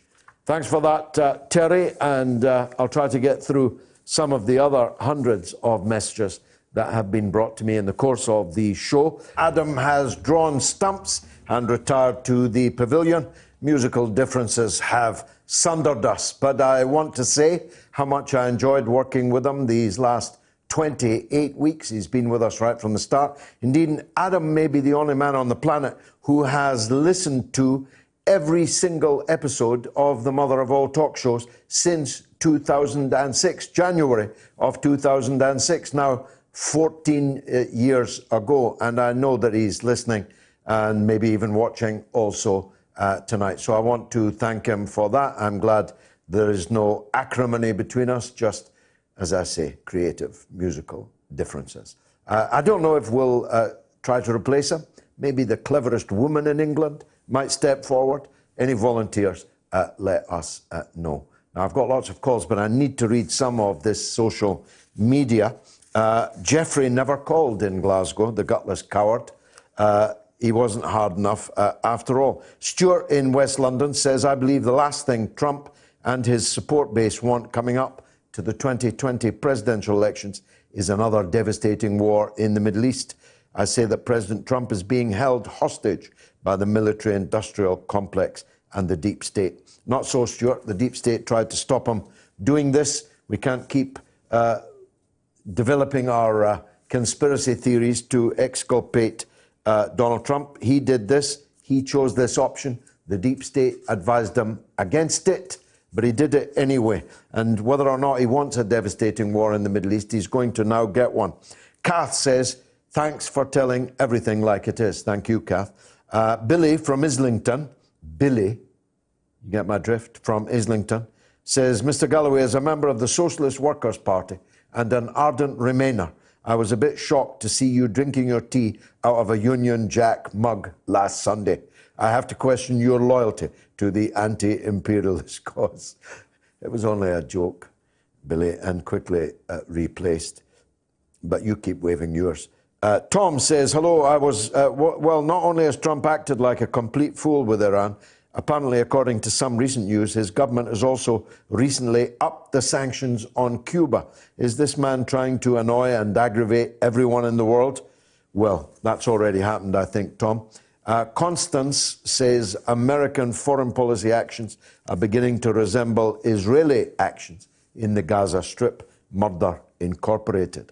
And Stephen McCandless says, do nice people believe in revenge? Don't go that low, Iran, please. My goodness, Steve, what do you think they are? Saints. Zoxilix says in capital letters, it's always a giveaway, Iran is a false flag attack. Yeah, right. David says, US and Iran situation, not our circus, not our clowns. We have our own house to put in order. Keep well out of it. And Summer Winds says, the reckless move wasn't Trump killing Soleimani. The reckless move was Soleimani attacking a United States embassy. Except he didn't, but don't let the facts get in the way. You'll see just what the reckless move was in the next days and weeks. Jane A. says, I think Bojo will do a Theresa May and hide. And Omar says, opposing Trump is the only solution to peaceful coexistence in the Middle East. When has there ever been peaceful coexistence in the Middle East, Omar? Innocent says, if he does denounce the violence, Trump, Boris, that is, his approval ratings would shoot through the ceiling. If he does, it'll be a win-win situation for all. And Tim says, I think he should seriously consider a week in the Maldives. It's lovely at this time of the year. Wish I could have a week in the Maldives, Tim. And Joss says UK isn't neutral with Julian Assange, so why would they start now? And Stuart Brennan says, Boris the Spider Johnson should condemn the US murder of Soleimani, but he will not, simply because the UK and USA are tied together by economic and military strings. War crimes are their business. Let's hear from Angelo in Salford, in Manchester. Go ahead, Angelo. Hi, George. Hi. Okay, mate? Yeah, good. Hi, nice to hear from you. Go on. And you, yeah. I seen the stick that you've had to go through over the years just because, your opinion didn't suit their narrative. You was a friend of Saddam Hussein. You said to people, look, don't go to war. We had the Pope, one of the best popes, John Paul, say don't go to war.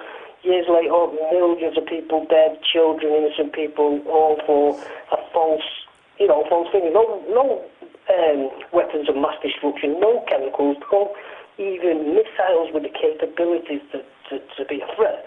Now, we've been sold this lie and lie again. Now, the only reason Iran is more of a threat is because we bought this kind of fear-factoring, fear-mongering again. Oh, they have an air force. Right, okay. It's not bigger than the US military, my friend. They do not have the same amount of aircraft that can detonate bombs on you. 20, 30 years ago, the Americans were working on the B-32 bomber, a stealth bomber, going over radar with diesel covered in it. People thought it was UFOs. Right. If that was happening 30, 40 years ago, my friend, what do you think they've got up their sleeve now? Okay? Well, there's no doubt, Angelo, let me correct one thing. I met Saddam Hussein twice in my life, once for 50 seconds with 50 other people, and on the second last occasion, in August of 2002, when I successfully appealed to him to allow the arms inspectors back into Iraq. Right, more fool me and more fool him for agreeing with what I had to say. So I was not a friend of Saddam Hussein, although that allegation doesn't quite have the sting it used to have, given what's happened in Iraq since Britain and America overthrew him. But the point that you're making is an obvious one. The United States is enormously more powerful than Iran, but Iran is enormously more powerful than any of the wars that America has fought since the Second World War. Much more powerful than Vietnam, much more powerful than Korea, much more powerful than Afghanistan, than Iraq, any of the places that the US has bombed and missiled. Iran has the ability to punch back, and it has the motivation to do so. And it doesn't have to do much to bring about incalculable damage. It only has to set the Straits of Hormuz on fire, which it can do in an instant, and no oil will pass through it. And that's a quarter nearly of the oil that is needed in the world, particularly in the European economies. It only has to land 6 missiles on the oil refinery capacity of Saudi Arabia, and there'll be no more exports from Saudi Arabia. Ditto the Emirates, ditto Qatar. They can do all of that. That's my point. Yeah, but my point is that's close proximity, fighting back, right? They will probably attack the Americans like a chessboard, the pawns being the weakest pieces. So borders that are supporting that heavy military base by US, have UK embassies, American embassies, they'll take these out first. But what I'm saying to you... That is a possibility. I don't agree with it, but Charles, I don't agree Charles seemed to be agreeing with you. But that would look sneaky, you see. I don't believe that Iran will lose its dignity by having proxies landing small arms on unimportant American targets. I believe that Iran will choose a prestige American target and directly hit it itself. That's my analysis. Go on. My opinion, and it's a researched opinion, right? There's been talk about the next war will be between the Americans and the Iranians. So I said, let me go on YouTube, and it wasn't just some Tom, Dick and Harry talking about it, it was official data, right? They compared weapon for weapon, plane for plane, ship for ship, blah, blah, blah. If Iran even thinks about sending a nuclear weapon, it will get him... No, they don't have... No, Angelo, they don't have nuclear weapons, so park that. No, there's talk that they no, there's no talk. Well, this is the problem with people whose idea of research is YouTube. Iran has no nuclear weapons. Angelo, Iran has no nuclear weapons. Iran has no... No, because you're talking nonsense. Iraq has no nuclear weapons. Angelo, stop talking for a minute, and I'll let you back in. Iran has no nuclear weapons. This is attested to by every government in the world. But it does have a significant ballistic missile capability, capable of doing dramatic damage in Saudi Arabia, in Qatar, in the United Arab Emirates, even in Israel, if they decided to do so. That they do have. Go ahead, Angelo. No, hand on heart, right? I'll go before reading this, and you know this quote, and you can't deny this quote, right? You can't fight a ghost, mate. It's invisible, right? And when we went to a war with Iraq, what did a Muslim quote once say? Yeah? You attack us from the sky, you don't fight on the ground, right? You are cowards. We enjoy death more than life itself.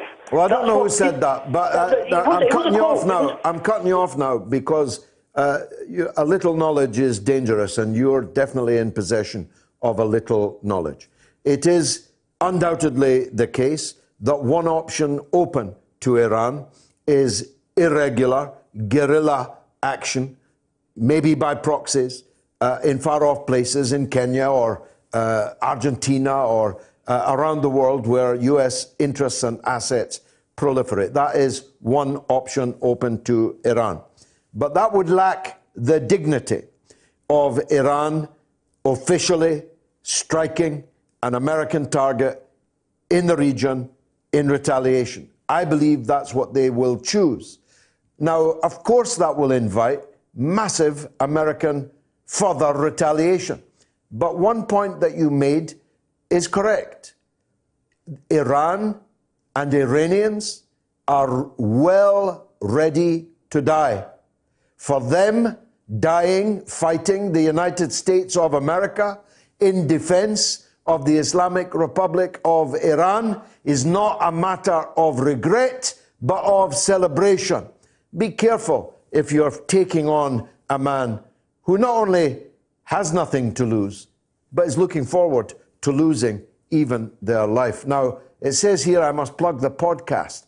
You can catch up on the Mother of All Talk Shows anytime, whenever you like. You simply download MOATS podcast, that's hashtag MOATS, via your favorite podcast app, Anchor.fm, Spotify, and Google Play.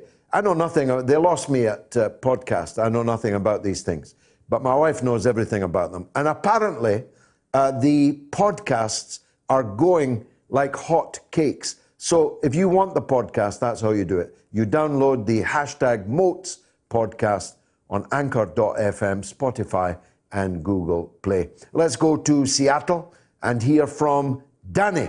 Go ahead, Danny. Hey, hello, George. Nice to hear from you. Go ahead.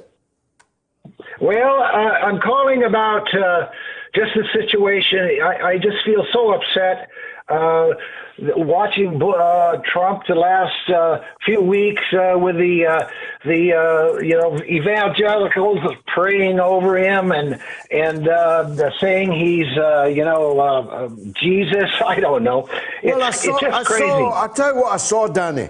I saw a group of evangelicals literally quivering as they caressed him.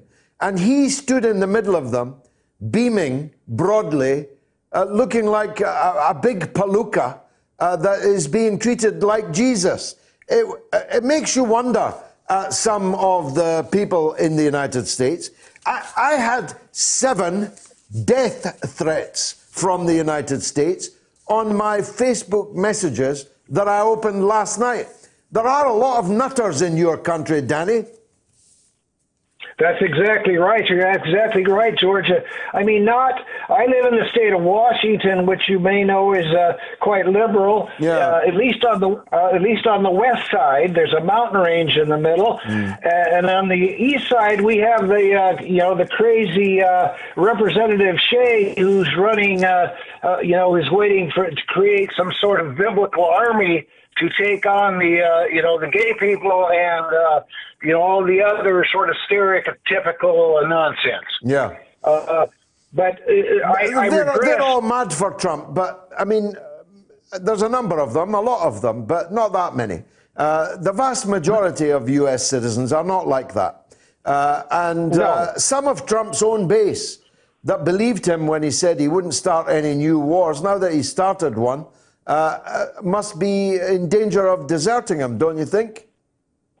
Well, I think at least the people on the fringes, that aren't so embedded, but some are pretty fanatical.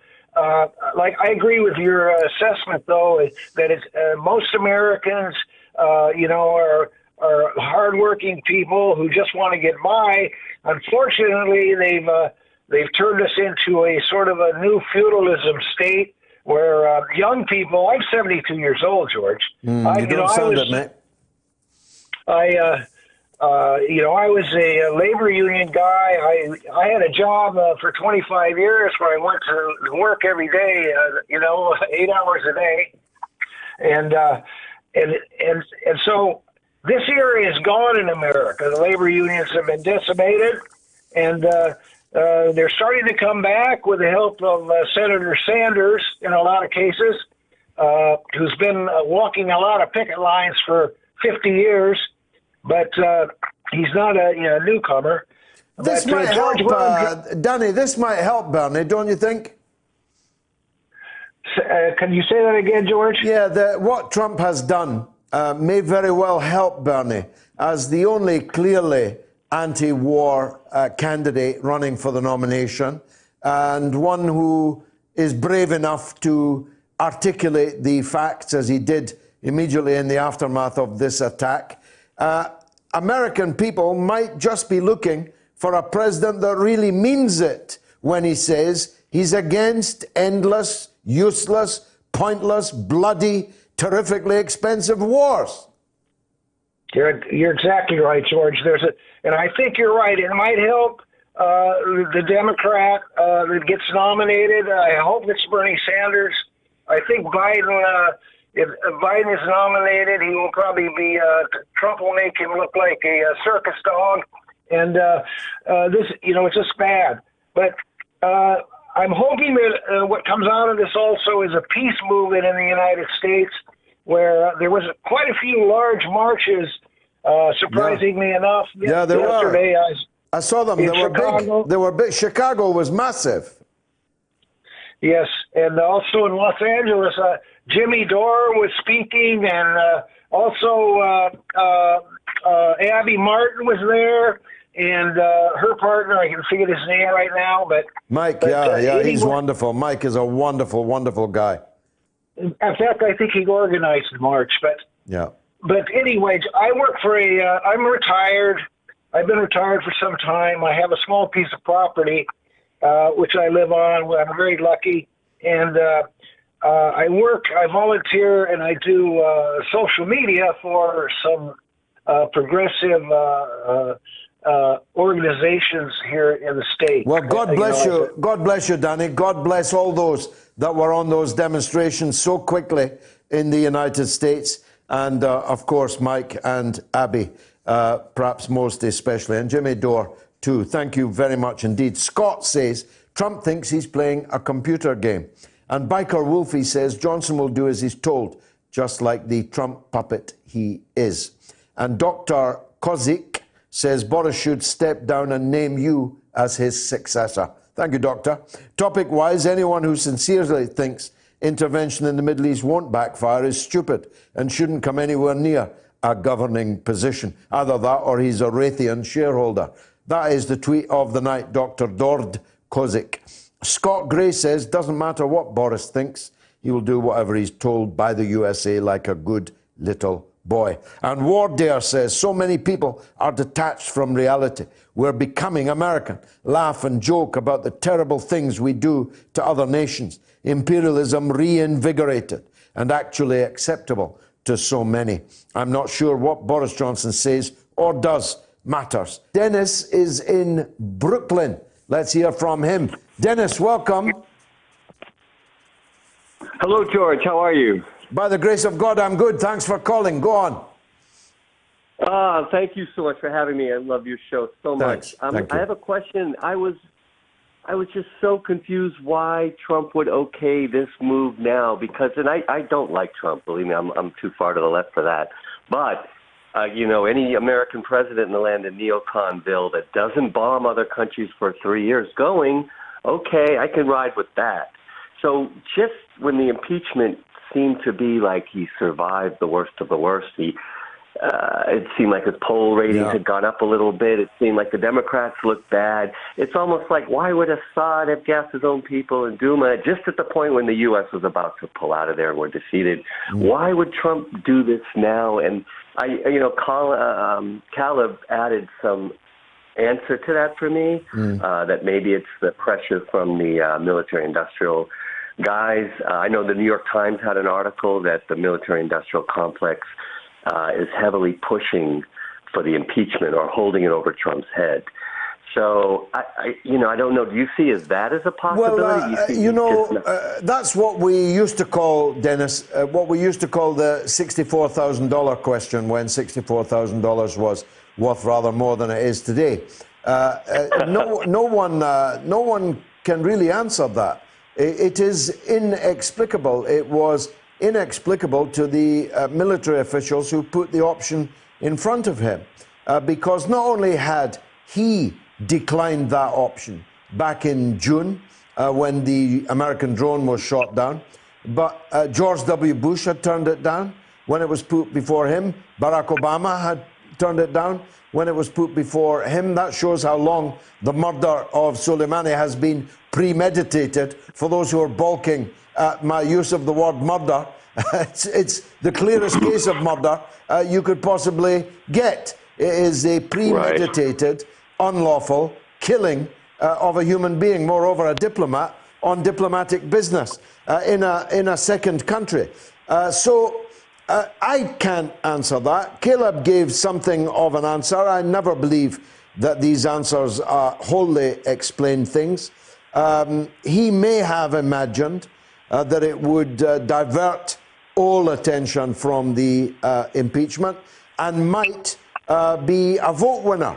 I suspect it's going to be neither. It's going to re-energize the impeachment issue once the full awfulness of what is to come plays out, and it will almost certainly lose him votes, not win them. Anyone who loves the killing of brown-skinned people, preferably in foreign streets, but in your own streets will do, was already voting for Donald Trump. He hasn't won anybody by this action that wasn't already voting for him, but I suspect he may well have lost a considerable number of those that might have. Last word to you, Dennis.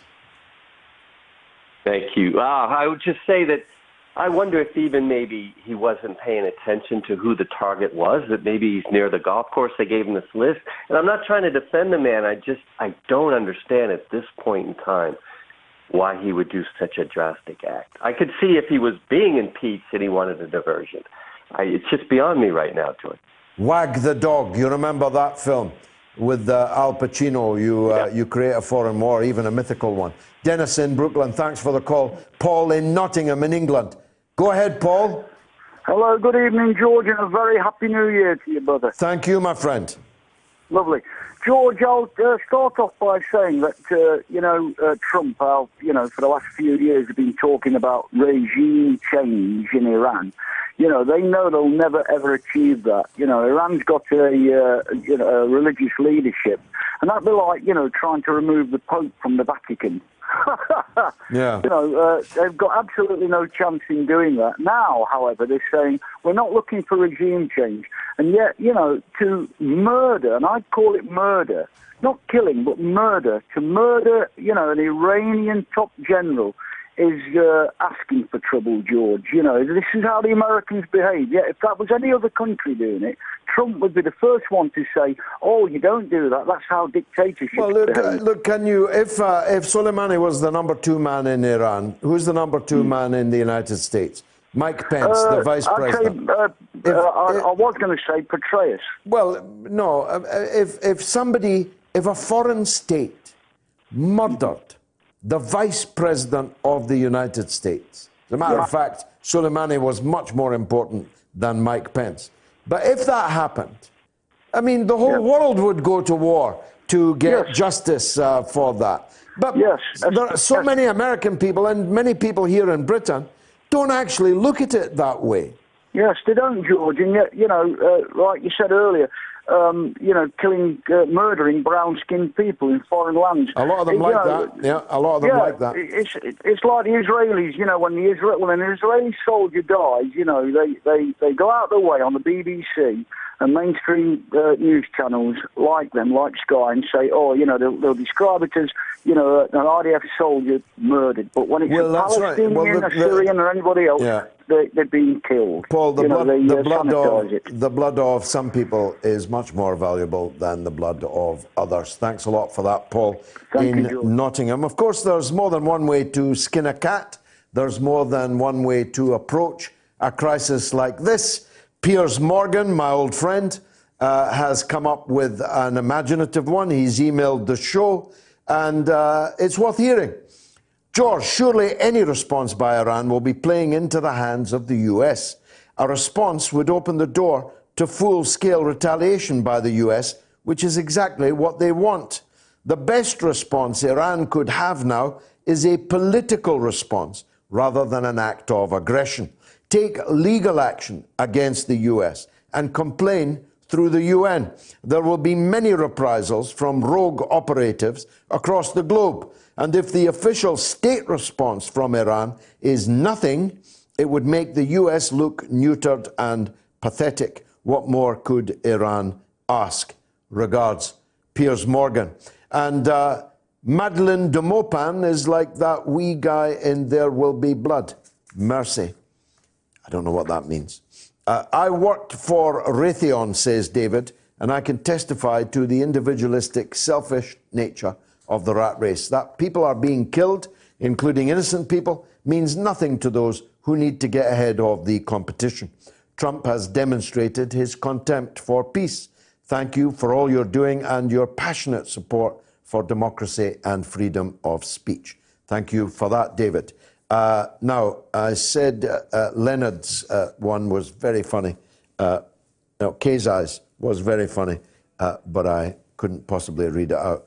Woody Woodpecker says Trump should watch the unified defiance on the streets of Iran. Stop and think before he speaks on the subject again.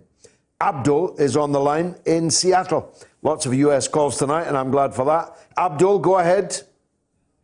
Hey, Mr. Galloway, how you doing? By the grace of God, I'm good. Thank you for calling. What would you like to say? I just wanted to add some additional comments on the Iran situation. Yeah, go ahead. You're mentioning like legal action Iran can take. What would legal action like? What would that translate to? Like, what would that be? Like UN, writing letters to it wasn't me. It was Piers Morgan, who's a very big television and journalist guy here in England and also in America too. I suppose what they could do, they could sue the United States government in the courts in Iraq, for example, and they could try to go to the International Criminal Court. The United States refuses to recognize that, but the court could still hear the case if a state actor brought it, and that would be, in this case, Iran. They could ask the Security Council to denounce the murder, though the United States and maybe others would veto that. I don't personally see it as a runner, but Piers is positing it as an alternative to doing something that will bring overwhelming violence back from the United States. So I'm sure it's worth thinking of. Abdul, what's your view? Is it a proportionate response to react to the murder of the second man in your state to begin a legal action in the courts in Baghdad? I think legal action is not going to work because if you kind of just look at the climate of the situation, the nuclear deal being pulled off the table last year, and now this escalation, it kind of seemed like a battle is inevitable. Yeah, I mean, you're right to say that the ripping up of the nuclear deal by Donald Trump is the real basis of all this crisis. Everything was working, and Trump, for reasons of his own, decided to kick over the table at which this treaty had been reached, irrespective of all of his allies opposing him. And everything that has happened has flowed ineluctably from that. Yeah, I think Trump is just like he's just like a manager at McDonald's. You know, I feel like U.S. wanted war with Iran for a long time, and Trump is just the guy to do it at this time in history. I suspect your country will come to regret it. Abdul in Seattle, thanks for that. Chris is in Colchester in England. Go ahead, Chris. Hi, George. Happy New Year. Happy New Year. Welcome to the show. I understand the implications by saying this is an act for Israel, and I know those implications don't exist if you say it's for oil or for Saudi Arabia. But I think we can't beat around the bush. Israel was briefed before Congress about this. They didn't tell Boris Johnson or their own Congress, but they did tell Netanyahu. Yeah, and Soleimani was on the Israeli hit list. And when Trump scrapped the Iran deal, Netanyahu in the recent election, he was boasting about getting Trump to scrap it. And he's got very close ties to the family with Kushner. He slept in Jared Kushner's bed when he stays at the family. So, this is not Jewish people; it's a state. So we shouldn't.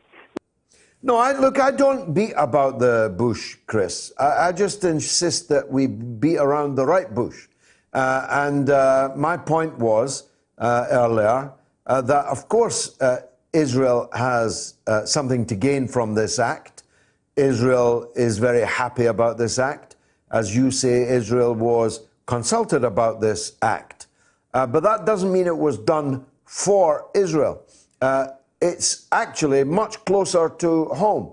It was done, in particular, this confrontation with Iran is done for many reasons, one of which is Israel, another of which is Saudi Arabia and the other satrapies around the Persian Gulf. But the main reason it's done, as Caleb Maupin pointed out earlier, is for domestic American reasons. All I say is Israel and the United States are close, very close, couldn't be closer, but one of them is a tail and the other is the dog. And those who insist that Israel is wagging the dog are making a mistake, and it leads into some dark places. But thanks for your call. Dave is in Warsaw, and he wants to talk about this too. Dave, go ahead. Dave, are you there? Hey, George. Go ahead, but we're not hearing you very well. Do try. Go ahead. Yeah, George, just calling to say that, apparently I've not got Dave yet. Let me read more of the social media. Dean Sinclair says Johnson needs to remain neutral. He doesn't yet want to back someone as volatile as Trump, knowing he could do something outrageous at any moment. Also, my preference is for us not to interfere in the Middle East anyway. But also, we can't oppose a man who we are looking to for an almighty trade deal. And James in Dundee says, I know you're always right, but the old firm last met on New Year's Day in 2010-11 and 1994 before that. So the Ibrox disaster has nothing to do with the game not being played on New Year's Day. Jamesy, that's well pointed out. And you'll recall, if you play it back, I issued the prophylactic that the On This Day was compiled by somebody else and not for me. And that somebody else is even now being taken out of the building and relieved of their responsibilities. Tony says, following the call from Bobby, the Iranian-American gentleman, is it the case that Trump, like Corbyn, has simply been worn down by the clique that surrounds him? Corbyn was anti-EU and was turned. Trump stood on the promise to stay out of conflicts and then does this. How difficult is it to lead and be your own man? Well, not for me, Tony. I wouldn't think it was worth being the leader if I wasn't actually doing the leading. Dave is on the line now from Warsaw. Go ahead, Dave. Hey, George, how are you? Good, nice to hear from you, sir. Thank you. George, you know, I got to say, when I turn on the mainstream media in the States, I feel like I'm living in the upside down. You know, when it comes to... you and me both. Parallel universe. Yeah, when it comes to Soleimani, everything I see tells me that he's a terrorist and that he's a bad guy. Meanwhile, he was the #1 fighter of ISIS and Al-Qaeda in Syria and Iraq. Exactly. You know, and the funny part is... If it wasn't for him, Syria and Iraq would not exist as states right now, and they'd all be speaking ISIS.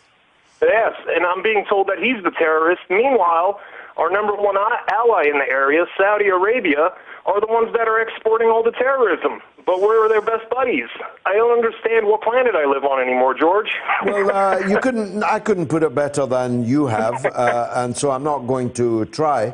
I'm just wondering how it genuinely mystifies me, how it is that the American political class, overwhelmingly the American media, except some quite exceptional and unexpected voices like Tucker Carlson, for example, on Fox News, the American political and media class appear utterly untroubled by the fact that they have become the de facto allies of the very people that carried out the terrorist atrocity against the United States on 9/11/2001.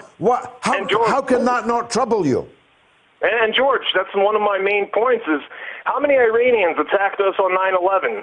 Zero. How many Saudis attacked us on 9/11? What was it, 15 out of the 19 hijackers were Saudis? Either 13 or 15. And all of them were motivated by the Wahhabist Takfiri madness, the fountainhead of which is Saudi Arabia. Yes. You couldn't make it up. You couldn't make it up. But I'm supposed to believe that Soleimani is the bad guy. Extraordinary. Listen, Dave, all the phone lines are full. The switchboard is completely full. So I'll say goodnight to you, if I may, in Warsaw, because there's a legend on the line. Let's hear from Norma in Bristol. Go ahead, Norma. Hello, George. Dennis, I wrote his name down from Brooklyn, said really what I wanted to say. So it's not much. But, you know, why did Trump do it? I mean, what did he hope to gain?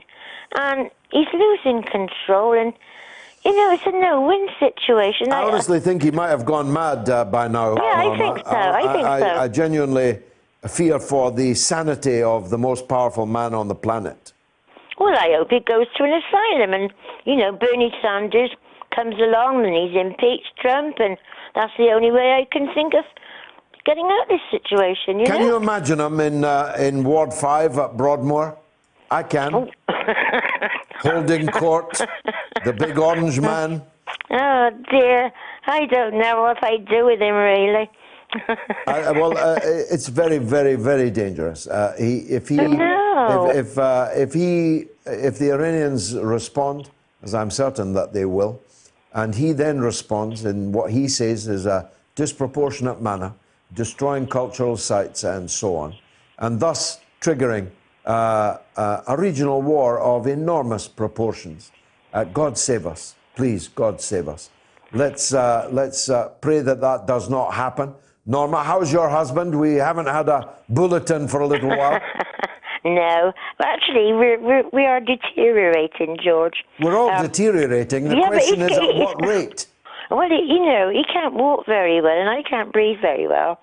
So, well, stop smoking, fag-ass. Oh, I know, but you see all this tension. You can't breathe very well, but I know. You're still puffing away. Well, Not take very my advice. often. I'm 5 years off tobacco now, and I intend to live for another 35 years on the strength of it. Norma, thank you very much indeed. Lord Swift says, none of us know the intelligence the USA had pre-strike. Most folk, if honest, wouldn't have known the target's name before the strike. It's easy to get caught up in the set pro-hate Trump lines. History will decide whether this was the right move. History is coming your way, Lord Swift, very quickly. Informed Dissent says Johnson is in the same political party as Trump. It's called the International Democrat Union. And Dundee Vibe says, never interrupt your enemy when he is making a mistake. I think Napoleon's great dictum. And Nadir says, under this circumstance, and since Trump is a liability to his country and to the US alliance, the UK shall devise a contingency plan to deal exclusively with the US Congress, as it is the only legitimate entity that represents the people of the United States. Guy is in Stoke-on-Trent. Go ahead, Guy. Yeah, hi, George. George, I know we've had differences over Brexit, but I really must say it's been an interesting show this evening. Thank you, my friend. And credit Brexit is last year. We're on to new battles now. And credit where credit's due. You must surely be the most knowledgeable and informed politician or ex-politician in this country. There's no X about it, Guy. Okay, well, in that case... As long as God gives me breath. Sorry to interrupt you. Go ahead. But my point really being that you understand the relationships, the allegiances, the history of the Middle East, and you deserve a bigger platform than what you're getting at the moment. And it's such a shame that you don't get some major mainstream coverage. If only people can listen to you and decide, make an informed decision, as I believe that the mainstream narrative on this is very one-sided. Almost. Well, look, Guy, it's exceedingly kind of you to say these things, especially as we did have our differences. But I've got to put you right on something. The mainstream media, as you and others imagine it, is no longer actually mainstream. And the numbers of people that I'm speaking to right now, and my words will reach through the course of this week online before we get to next Sunday, utterly dwarfs anything that you might think of as the mainstream media. I mean, short of being on the Graham Norton show, I could not be speaking to more people than I currently am. Almost 1 million people will watch this show. Almost 1 million will watch. Never mind listen, because we can't count them. Almost 1 million people will listen to this show. Do you know how many people watch Sky News or BBC Question Time? Do you know how many people watch Newsnight? Do you know how many people read The Guardian or The Independent? It is tiny by comparison with the audience of the mother of all talk shows right now. I had an audience on talk radio, a little local London radio station, 29 weeks ago, and I was probably reaching 30,000 people by the end. Now I'm talking to almost 1 million. So don't cry for me, Argentina. I am reaching more people now than I have ever reached in my life. I told you earlier, my 6-month-old broadcast from June on Iran was relaunched less than 72 hours ago and got 1 million views in less than 72 hours. So spread the news. Spread, hallelujah, spread the news that there's an alternative to the mainstream media. It's called the mother of all talk shows. It's on my Facebook, my YouTube, my Twitter, and more and more and more people are tuning in to it. So I've got to tell you, Guy, and I'm grateful and touched by what you had to say. We are the new mainstream, and we should not allow them to imagine. If someone calls me now, the only person I respond to is Piers Morgan. If Piers Morgan invites me on his show, I go there because I like the show and I like him. But if somebody called me for a comment from The Independent or The Telegraph, why would I pick up the phone to them only to be distorted in what I had to say? Why would I travel across London to go on Newsnight so the perpetrators of Newsnight could seek to persuade the public that I'm some kind of criminal or madman or both. Why would I do that? I can speak to you directly, without censorship, without distortion. And that's what I am doing. And you, by building this huge audience, are doing a great service, not to me, but to yourselves and to the public realm, to the public discourse. Because whether you agree with what you've heard here this evening or not, you have to acknowledge that these arguments, these perspectives, this point of view has to be heard, and that we have a track record of being correct. Far more of a track record of turning out to be right than those who disparage us but continue to imagine they are the mainstream media. It's been marvellous. Thanks for joining me. See you next week, God willing.